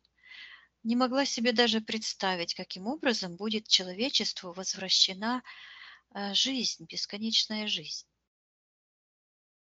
гармоничная. А вот только так, прорабатывая свои собственные блоки и программы. Как нас вовлекли, как оно устроилось, так все и расстраивается теперь. Вот этот Мгм. тигр. Он говорит, бьет себя в грудь, вот так, как знаешь эти, ага-га-га-га, ну, Мгм. символ победителя, и говорит, сейчас я вернусь, что-то он кричал. Вернись, послушай. Он говорит, что он жизнь, гармония. Ну, еще что-то куда-то улетело. Сейчас я догоню. Мгм. Он говорит процветание, и вижу, такой свет пошел, вокруг него вот так шух, вокруг него вот так энергии так разлетаются по этому темному царству. Я вижу, он ухватил какого-то змея за хвост, и им вот так вот трясет. А голова у этого какого-то, а это крокодил, с ногами этот змей какой-то, с лапами. Мгм. а голова в секторе интерферентов. А голова у него светится, потому что внутри находится шар такой сияющий, а он его за хвост вот так взял и бьет, бьет, бьет. И я вижу, как из эти челюсти, это конструкция такая, Мгм. и она вот так сквозь морду сверху, это все ломается, крошится, и выходит, я слышу, божественный дух Творца, творения. Я передаю Виктору, чтобы он вернул все его энергии. Ага. Пусть Я он слышу, через фильтр возвращается. Ага. чтобы он вернул только то, что генетически принадлежит его Генетика. первичному ДНК, которое он имел до сотворения веков, до сотворения человека, чтобы он вернул свой божественный дух, свой успех, свою радость и гармонию и процветание. И сейчас он это делает, и вижу, проявились вот эти гангстеры из Колорадо. Мгм. Пусть приказывает им забирать все их воздействия, их подставы, карму им отдают. Я передаю, чтобы он отменил решение, и он убегает ехать, покупать эту машину и знакомиться с этими гангстерами. И пусть отменит все те цепочки событий, которые привели к его теперешним ситуациям. Мгм. И я вижу, что у него такой как рык, так, и как напугал эти энергии, которые его окутывают. И вижу, как он берет, и с левой ноги у него вот под коленом какое-то как пятно такое, от, ну, до колена такое. Он его берет, это проекция, считывается проекция души. Берет, выбрасывает. Я передаю ему, чтобы он применял свою способность распознавания добра и зла и принимал в этом во всех воплощениях только созидание, энергии созидания, добра, гармонии и любви, исправил все изъяны, излечил все свои пространства, все события во всех воплощениях. Я вижу, как он берет этот плуг и вот так выбрасывает в портал, и Мгм. земля превращается в такой, как шар сияющий, поднимается вверх, и уже это нет этой штуки, которая не давала пройти. И вот так выходит вверх. Я слышу в живое пространство сознания. Мгм. Я слышу, что я подумала вот так, почему это, как это один человек, Виктор, смог поработать вот так в эфирном пространстве со всей планетой. А мне сразу ответ пришел, это, ну, это с коллективным разумом, да, Мгм. критическая масса. То есть все предыдущие люди, которые работают над собой, которые учатся у нас в школе, которые достигают а, невероятных успехов, они как накопили этот сознательный потенциал, а Виктор это как капля, как вишенка на тортике, да? Мгм. Потому что в его руках все дело в шляпе.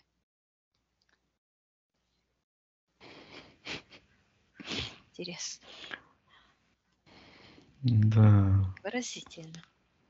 как все запутано. Ничего не Ну, запутано, все в ясно. общем, вот эта ловушка, по сути, да, она была и спланирована для того, чтобы боги им смогли обучиться и получить этот иммунитет. Распознавание, да, потому что получалось так, что Многие не, то есть они, я слышу, были зациклены на это, я слышу, на этой милости. Сейчас я посмотрю, как. Мгм. У них не было понимания, как согласуется, скажем так, любовь Творца например, я слышу, с наказанием. То есть как вообще может сработать этот кон, что во Вселенной не было зла, не было изъянов, поэтому не было, я слышу, отходов, не было падших цивилизаций, не было этого, не было опыта, Творец, Первотворец, это есть стопроцентная милость, любовь.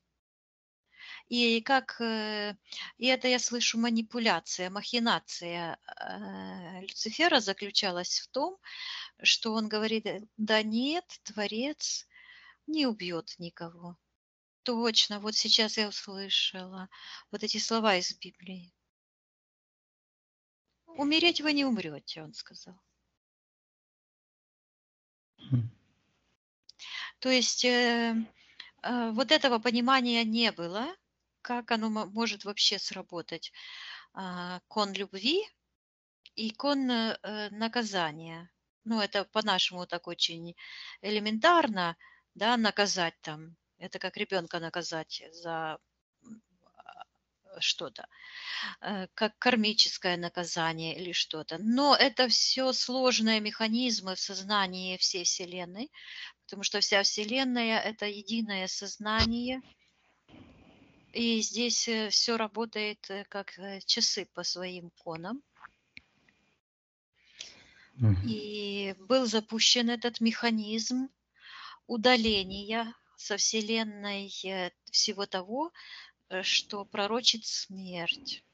Ну, я так слышу и говорю, то есть то, что в гипотетическом будущем, гипотетически приводит к смерти, то есть любой изъян Вселенная отправляет на утилизацию. Это точно так же, вот я вижу эту картину, когда я училась на художника, у меня максимализм вот этот был.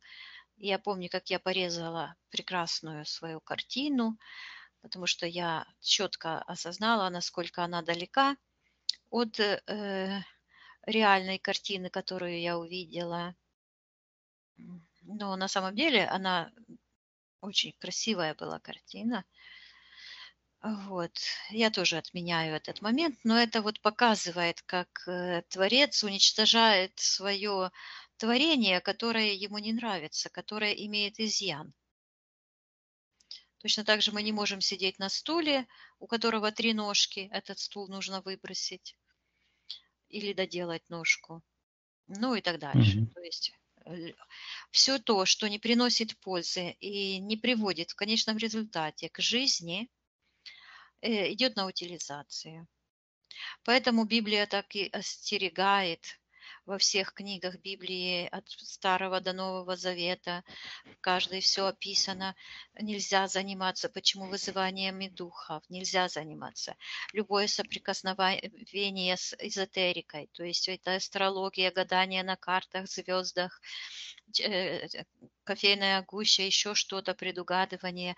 Это все запрещено, потому что оно все отображает сознание Люцифера и затягивает самого человека в эту паутину антимира, паутину смерти. Это все приводит к смерти. Творец, первотворец предупреждает через свои писания, через своих пророков, но люди думают, что это написано для деревьев, для камней, но не для живого человека.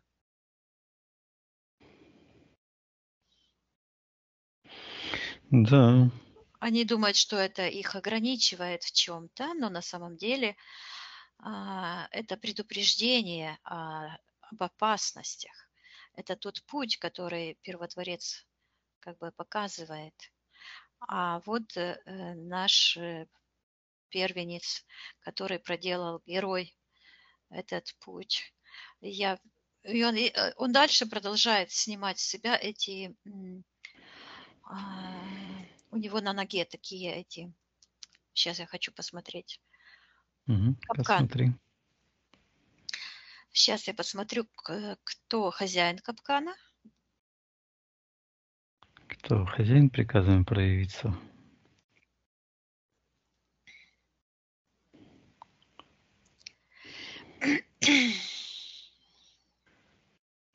Так, там в этом портале считывается ярость. Кто главный хозяин этого капкана? Приказываем проявиться в банке, согласно его эфирным ДНК.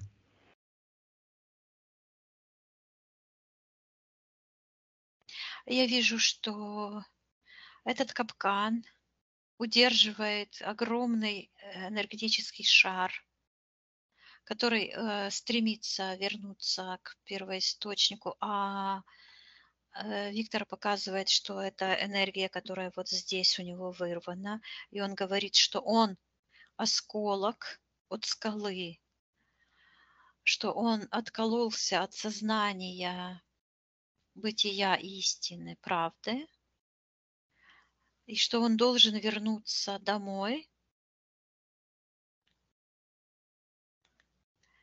говорит, в обитель света. И вижу, как черная плита удерживает этот дух, эту энергию. Сейчас давай посмотрим, когда это произошло.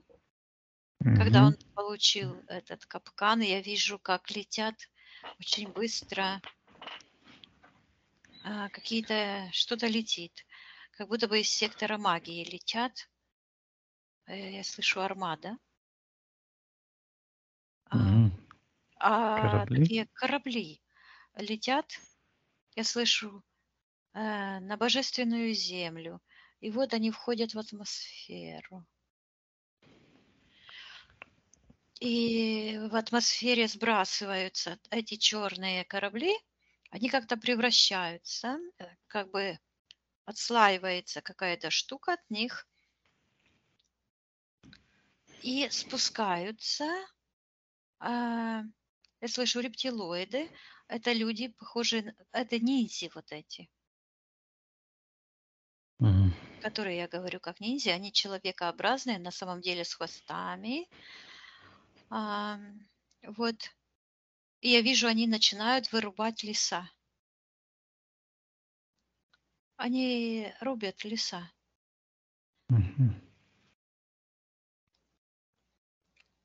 Так.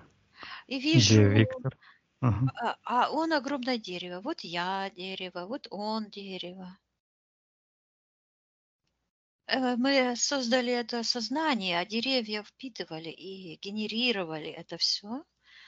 Эфирное пространство, они создавали эфир, а эфир – это живая информация. И вот он стоит как дерево. Он говорит, что срубили мою память. Говорит, что оторвали от корней. И говорит, что поместили его голову в чан со смертью. Я вижу, как упало огромное дерево. Вот всколыхнулись ветки. И такое дыхание. Дерево умерло. Так. Капкан появился у него в какой момент?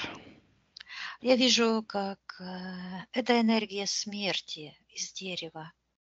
Такая темная. Я слышу дух предательства. Уходит в сектор интерферентов, в антимир. И эта энергия черная, как дымка, окутывает этот божественный дух, этот шар.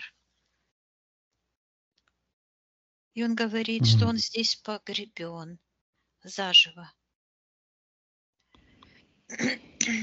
Он как будто бы в тюрьме сидит. Поэтому у него вот эти приключения с органами власти. Мгм. Так. Вот этот момент, когда его срубили, почему он позволил? Я вижу, что эти рептилоиды, когда спускались, они приняли вид божественных существ. Мгм. Они как будто бы одели энергию на себя, энергии покоренных душ. Я считываю так. Там много-много, на них как скафандр, и таких много лиц. И я слышу, что сознание Виктора не сумело считать опасность. Ну, в этом, наверное, заключался план. Мгм. И пропустили сквозь, то есть земля как бы Защита. пропустила, да. Мгм.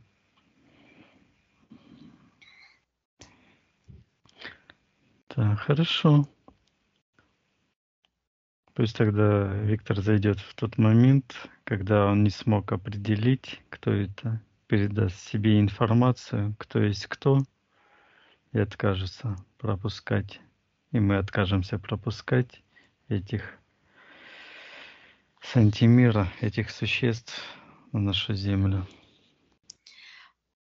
Я вижу, что он открыл как будто бы люк такой М. и показывает это дерево веточками, как рукой, показывает на это все. И эти души, как лица, он просто берет их, так снимает, они отпадают, как шарики такие, ну, и падают в антимир туда, Мгм. считываются как погребенные заживо. И он видит этого рептилоида с хвостом, с этой мордой. Мгм. И я вижу, как по корням побежала информация, по корням, а все деревья как будто бы связаны одной корневой системой, как корни Мгм. такие, корни, Мгм. Мгм. как заплетено все.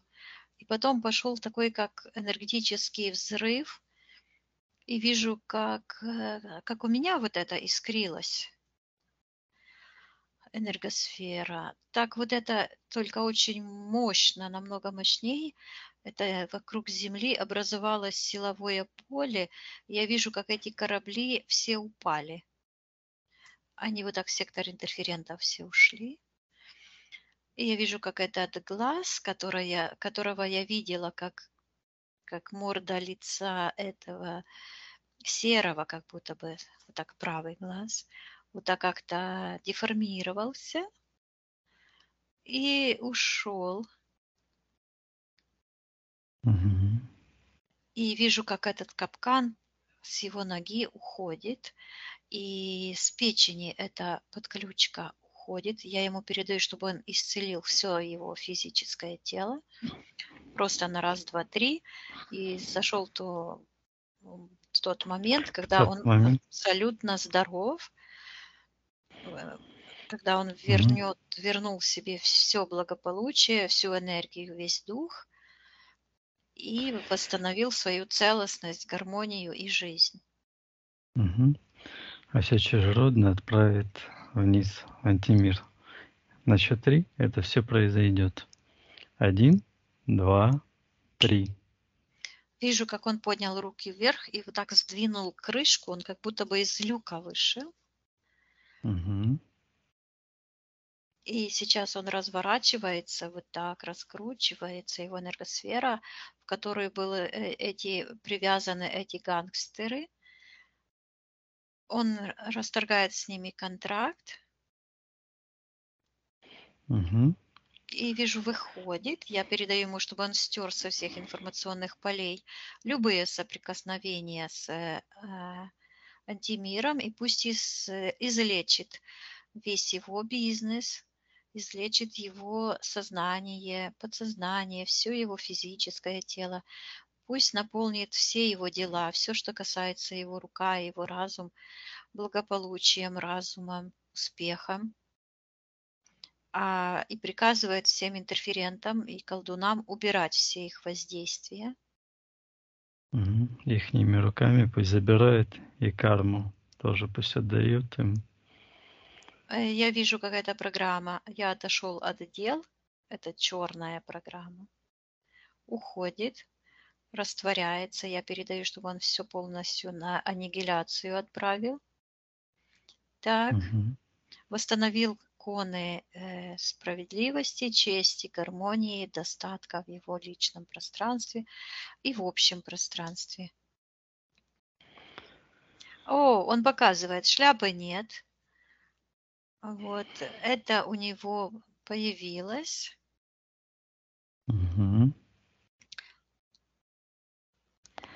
Но как-то оно выделяется, еще не срослось с ним. Считывается осознанный ракурс. Оно все-таки выглядит как этот астролябий, да? Эти траектории сознания. Сейчас я посмотрю, спрошу его, почему это оно. Спроси, Виктория. Он говорит, что он прошел долгий путь, и нужно вернуться. Говорит, отработать карму. Я говорю, что он может сейчас всю свою карму просто аннигилировать, потому что он был втянут в эти, я слышу, что он как бы неприкасаемый, и он был, к нему как бы прикоснулись.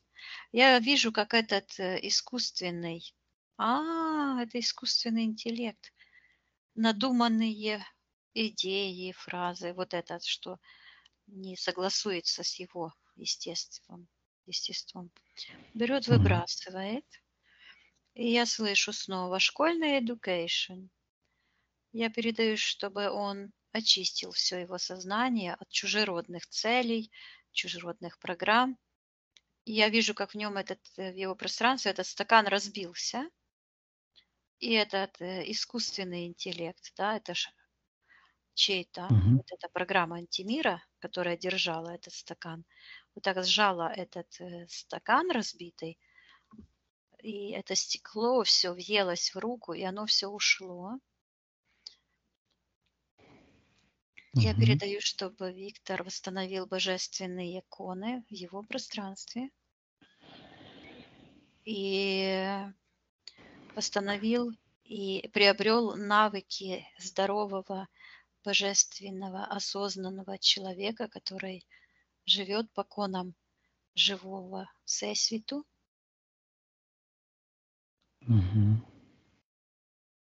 Я вижу, как он раздвигает границы его сознания, и проявилось в его энергосфере вот эти...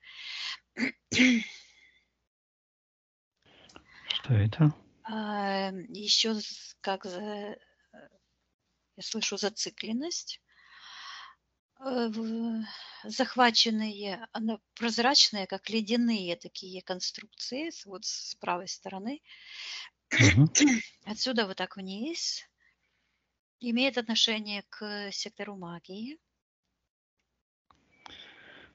Это навязанные программы.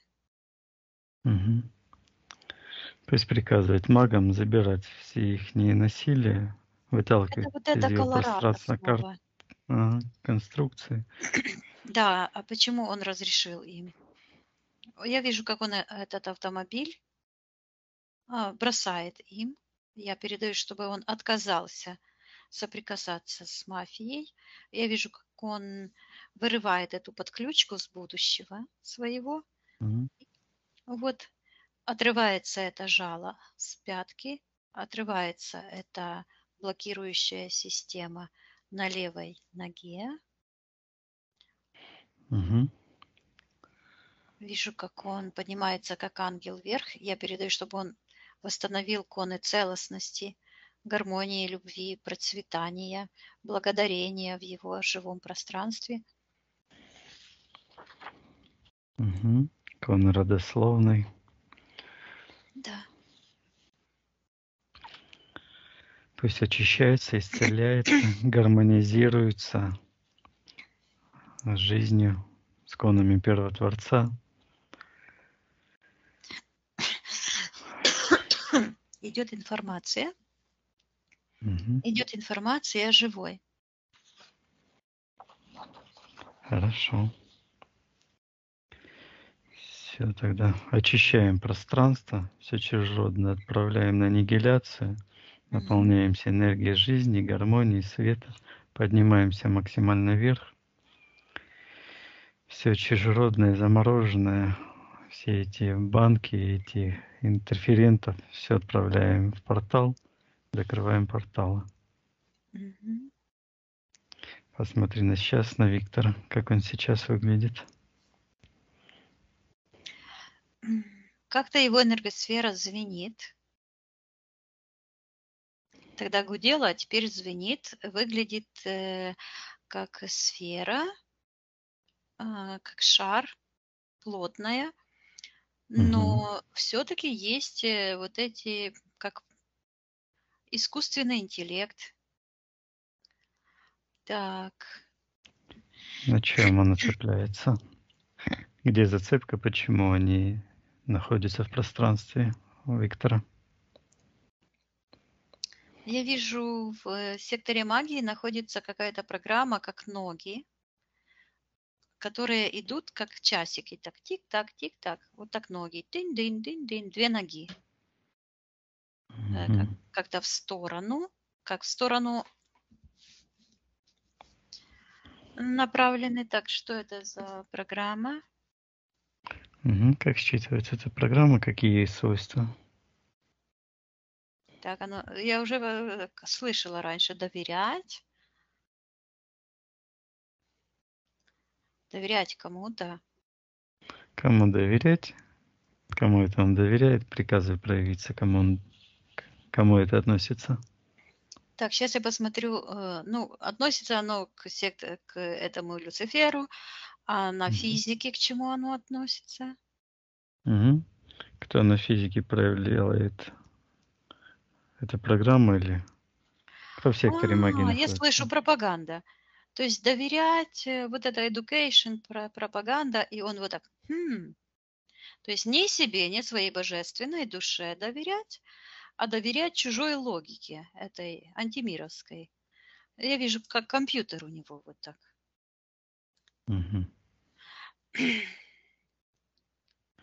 То есть это информация, обучение, информация. Любая информация, она учит. Любая, абсолютно любая информация имеет единственную цель, это вот это education, да, обучение, это обретение опыта. Только вопрос, чьи цели достигать и какой опыт получать. Позитивный или негативный, себе в пользу или врагу в пользу. И я передаю Виктору, что его рациональная часть желает доверять своему сознательному и подсознательному, своей божественной душе и с интересам своей божественной души.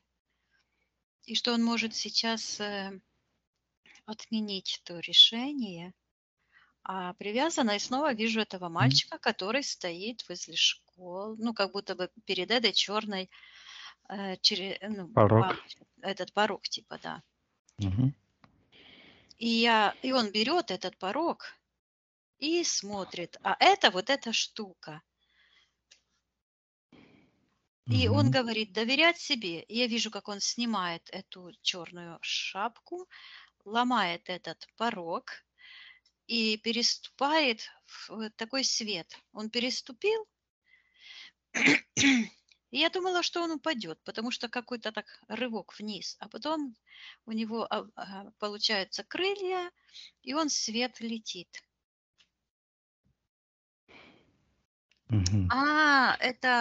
Вот я увидела, отлетает у него вот это, знаешь, как бить в грудь, То есть доказывать кому-то, бросать пыль в глаза, да, то есть доказывать свою силу кому-то, да, вот эти Мгм. программы, это от него отваливается, потому что доказывать нужно самому себе. И ничего вообще доказывать не нужно. Никому, ни себе, никому ничего. Главное интересы своей души блюсти и интересы Всесвіту Божественного. Так, хорошо.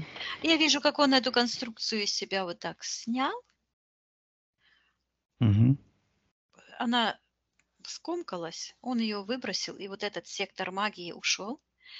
Это как гиря, оно так и считывается гиря. Я говорю, чтобы он очистил все его пространство, все то, что мешает ему процветанию, обретению силы физической, психической для достижения его смелых, хороших проектов.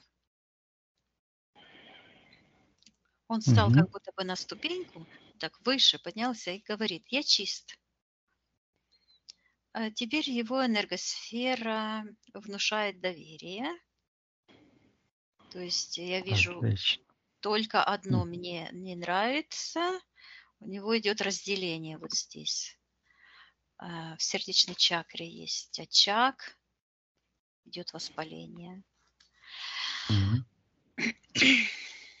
Где причина этого разделения? Зацепка. Почему он позволил разделить? Это я слышу изъян воспитания. Я передаю, чтобы он наполнился энергией света, гармонии, процветания и все изъяны излечил и восстановил целостность и гармоничность его всего пространства, и пусть отделяет все эти, приказывает интерферентам убирать все подключки, чипы, импланты, программы, и пусть восстанавливает свою божественную суть.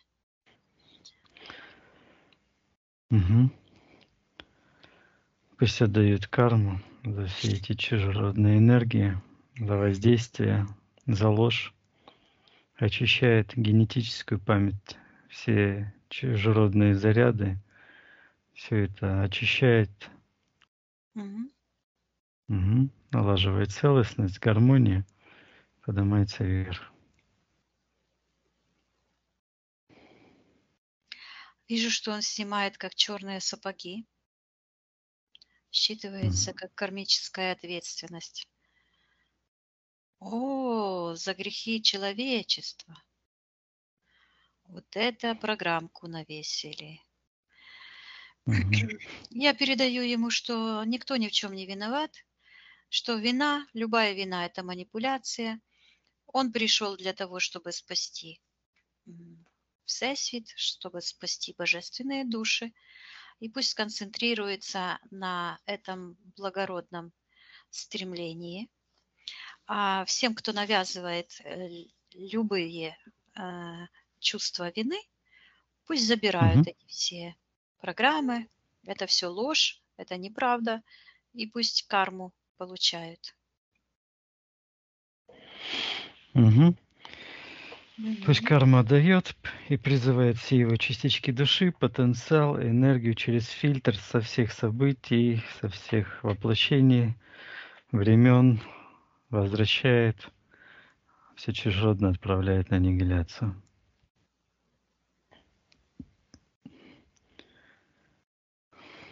И вот зацепка. Он как поднимается вверх, а за его крылья цепляются эти. Я с ним говорю и говорю, чтобы он поднялся в недосягаемые высоты э, энергетические для этих темных. И сразу же всплыла вот эта картина, как он тогда не проявил это бдительность и не распознал этих. И я вижу, как это дерево встает. То есть оно вот так упало, а теперь оно встает и разрастается. И вот эти импланты на крыльях уходят, и он расправляет крылья. Я ему передаю, чтобы он очистил все свои эфирные тела, все сегменты души от любых подключек, утечек энергии. Пусть возвратит всю его божественную силу, энергию к нему и приказывает всем чужеродным энергиям, генетическим каким-то сбоям исцелить все его пространство и восстановить целостность Мгм. и гармоничность. Он снимает из сердечной чакры именно в этот момент, говорит, ну, ты, Вика, что-то сказал, и снимает датчики из сердечной чакры, датчик. Мгм. Все чужеродное, обратно туда, откуда. Да. Мгм. И все, это разделение уходит. Это розовая энергия любви, типа, это искусственное, насажденное какое-то мировоззрение. Он поднимается вверх, сияет сейчас. Мгм. Хорошо. Он говорит, что он дошел до понимания божественной сути происходящего. Он нас благодарит. Мгм. Я ему передаю, чтобы он расторг все контракты окончательно на всех, во всех мерностях, во всех пространствах, во всех временах и стер любые упоминания о каких-то происшествиях, о коллаборации его с антимиром, и пусть освободит все частицы его души, всю его колоссальную энергию и Мгм. использует ее во благо себе и всему Всесвіту живому. Пусть заберет с антимира все его отпечатки, все его эфирные ДНК. В этот момент он как будто бы скафандр вот этот снимает с себя, вот этот, который ниндзя на себя одели. Это же Мгм. переброс кармы. Когда я слышу подчиненный, да, когда любой субъект, душа, подчиняется, позволяет подчинить себя другому, таким образом жертва перебирает карму насильника и страдает из-за насильника, то есть как бы берет его ответственность на себя. А сейчас он эту ответственность за человеческий род и за угнетение человеческого рода, навязанное на него, отдает, то есть снимает этот скафандр, и вот это он засиял. Вот. Мгм. А, это религиозный блуд, навязанный религией, да, вот это один за всех, вот это Иисус, вот эта вся ересь религиозная. Ничего общего с верой не имеет. Да. И я вижу, как засияла его 7-я, 6-я чакра. И снова он говорит, что он близок к пониманию истины. Ну хорошо, Хм. благодарит Мгм. нас. Хорошо, разблагодарить, значит, все на сегодня сделали. Да. Хорошо, Виктория. Тогда прощаемся с Виктором. Мгм. Благодарим его за его труд. Благодарим Высшее Я за помощь. Мгм. Отсоединяйся, Виктория, от всех и всего. Да, Проверяй твое личное пространство. да, все хорошо. Угу. Наполняем энергией жизни и гармонии. И на счет 3 ты выйдешь в физическую реальность, где я с тобой разговариваю, будешь себя чувствовать великолепно. 1, 2, 3. Возвращайся. Интересно, да. Но мне тоже шло, что нужно продолжить. Нужно. Но еще Вам много. нужно подышать. Вам нужно эти практики поделать. Это полчаса, это уделить времени себе, потому что именно вы ответственны, как оказалось, за тело. Потому Мгм. что нас удерживает в этих программах физическое тело. память находится не в голове, не в мозгах, не Мгм. где-то еще. Она находится в физическом теле. Это ученым уже давно известно, поэтому уже сформирована давно эта отрасль в медицине психосоматика. Ученые знают, где какие переживания откладываются, в какой части тела, да, какая часть нашего тела ответственна за что. И, например, мы же творцы, мы творим свою реальность. И вот эти слова «закипает кипятком там котелок», имеет право закипать только чайник, а наша голова нужно перефразировать, да.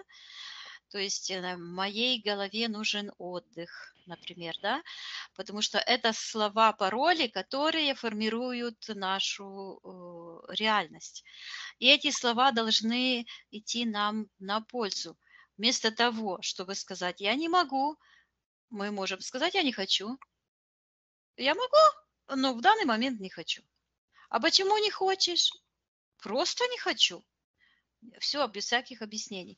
Тогда мы не завязываем эти творческие негативные процессы в Я понял. своей реальности. Да? То есть этому мы должны всему научиться, напрактиковаться. То есть это нельзя прочитать в книжке, потому что Мгм. это все на уровне не только сознания, но наше тело, оно устроено таким образом, что оно хочет повторять одни и те же действия.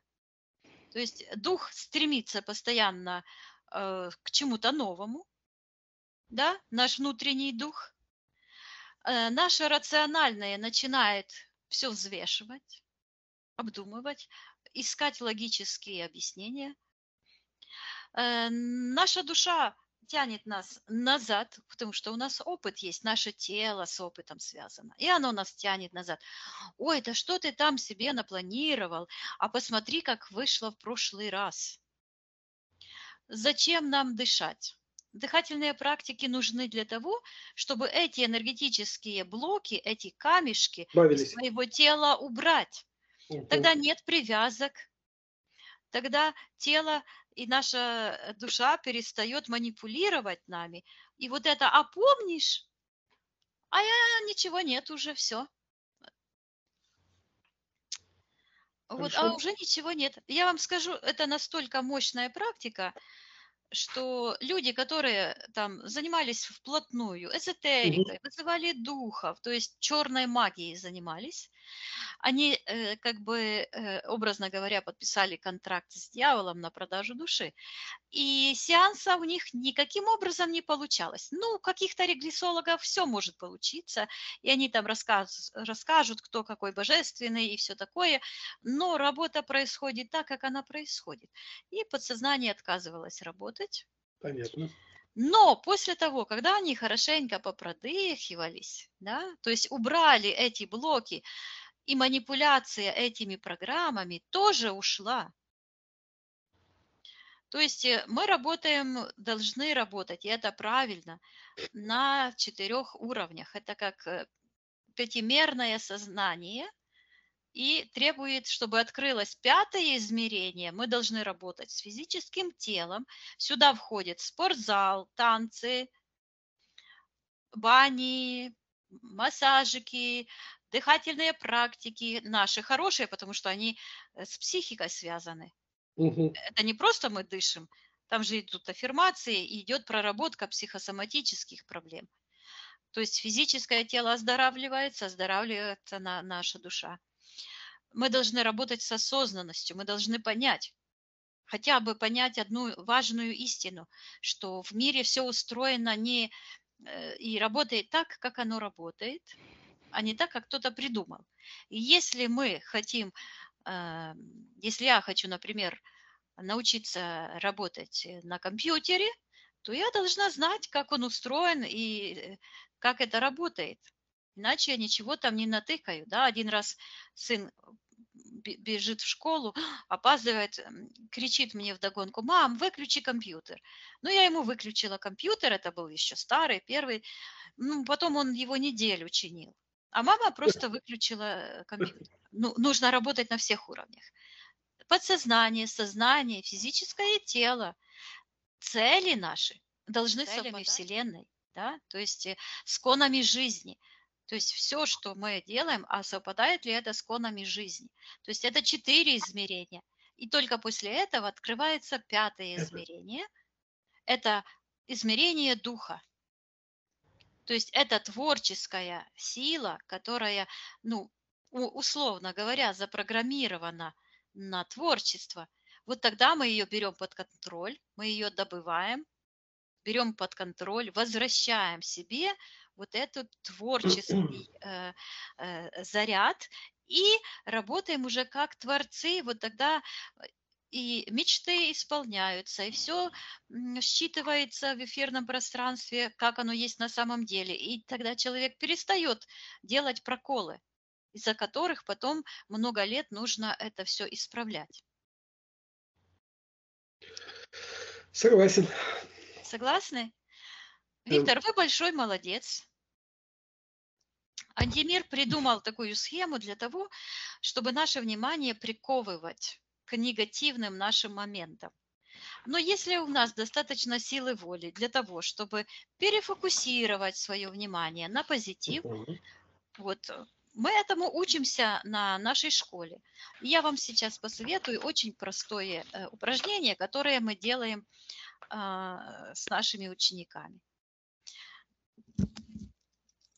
Суть этого упражнения заключается в том, чтобы перенаправить фокус внимания. Как я говорю, весь фокус в фокусе. Потому что наше тело, оно постоянно нам напоминает о каких-то переживаниях. Вот смотрите, сколько лет прошло, а расставание с бабушкой до сих пор, оно никуда не делалось. Его нужно избавиться от него. Этому поможет сеанс, но это остается в физическом теле. Когда вы продышитесь, вы уберете это из физического тела тоже, вот тогда вы будете чистыми. Вот почему это в комплексе все нужно проделывать. Понимаете? То есть взять под контроль ту историю, которую вы себе рассказываете. И вместо того, чтобы страдать от расставания, чтобы страдать из-за каких-то событий негативных, переключить нужно внимание на позитив. Почему это важно?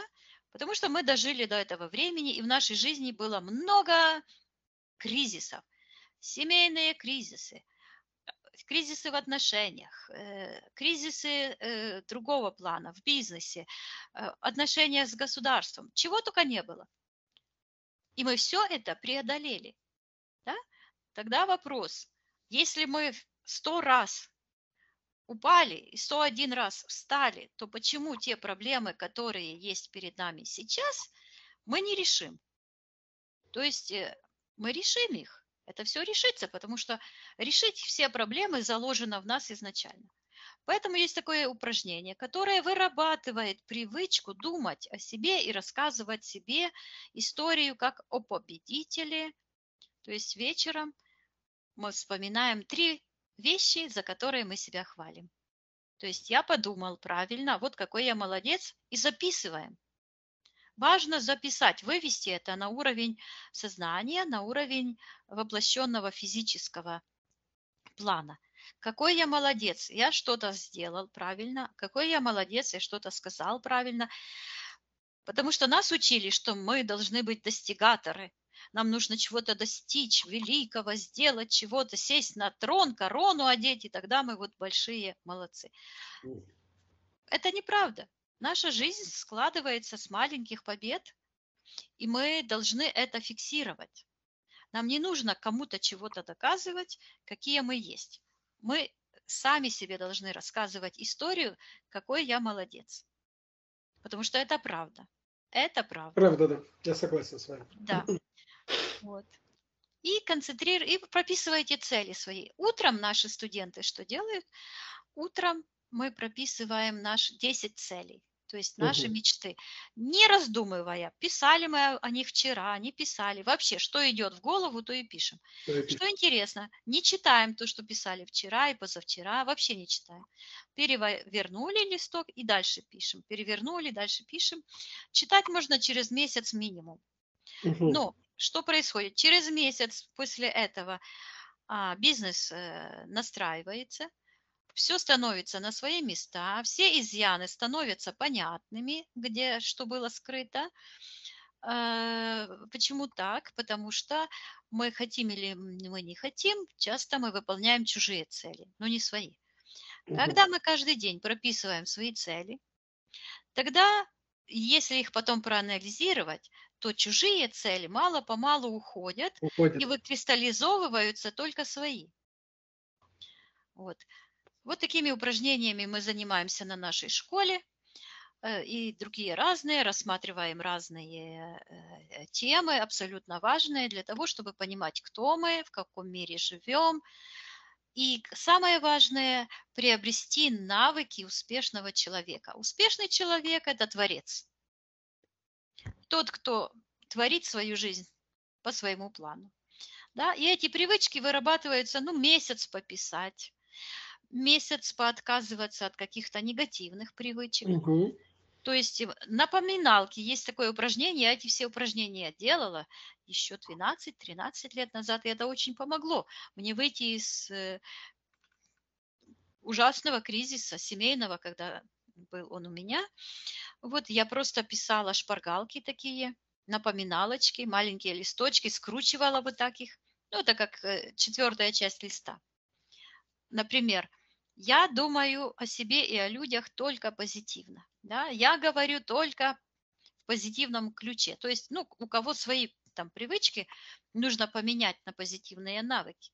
И раскладывала это раскладывать это куда-то по местам. И нужно из сумочки достать ключи, к примеру, или ручку. Нет, достаю эту бумажку, напоминалочку, разворачиваю, читаю. Итак, на протяжении 30 дней вырабатывается новая привычка, та, которую мы хотим в себе выработать. Я трезвенник. Понял. Я трезво смотрю на жизнь, мое физическое тело трезво, мой разум трезв. То есть все должно быть в позитивном ключе, как будто бы это уже состоялось. Когда вы себе напоминаете, вы можете просто на холодильник это себе прицепить. Над рабочим столом. И любую такую цель, такую аффирмацию вы будете смотреть, даже если вы будете мимо проходить, не читать специально, это еще лучше работает. Оно заходит просто в подсознание.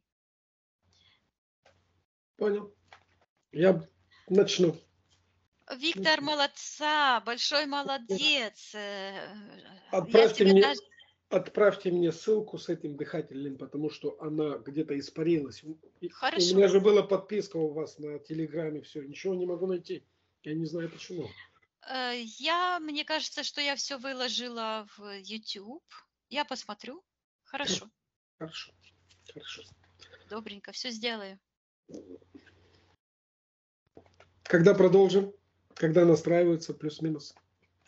Смотрите, подышите. Месяц?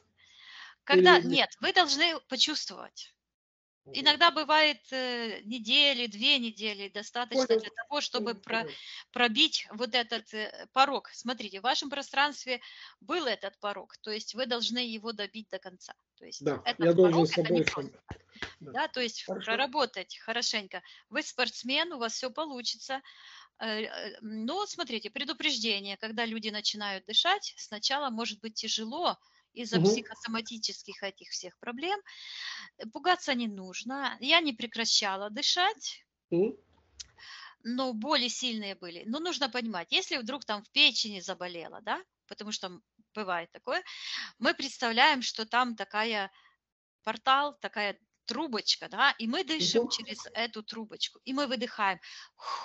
Все негативное, потому что все от наших мыслей. Все, мы выдыхаем это. Прямо через это место. Где-то в пальце заболело, прямо через палец это выдыхаем. Где-то еще, то есть вот так вот. Хорошо, тогда я жду от И вас информации. хорошо, я вам все сейчас отправлю. И через недельку-две я вам напишу. Хорошо, будем И рады. потом уже сделаем. Окей. Спасибо большое. Всего доброго, до свидания. До свидания. Традиционный вопрос. Можно ли опубликовать? Можно, но без моего лица. Уже вы знаете. Вашего лица и так не видно. Хорошо, Виктор. Добрый. Спасибо. До свидания, спасибо, следующих поговорим. встреч. Всего Спасибо доброго, до большое. свидания. Все, увидимся. Пока. Пока. Пока-пока.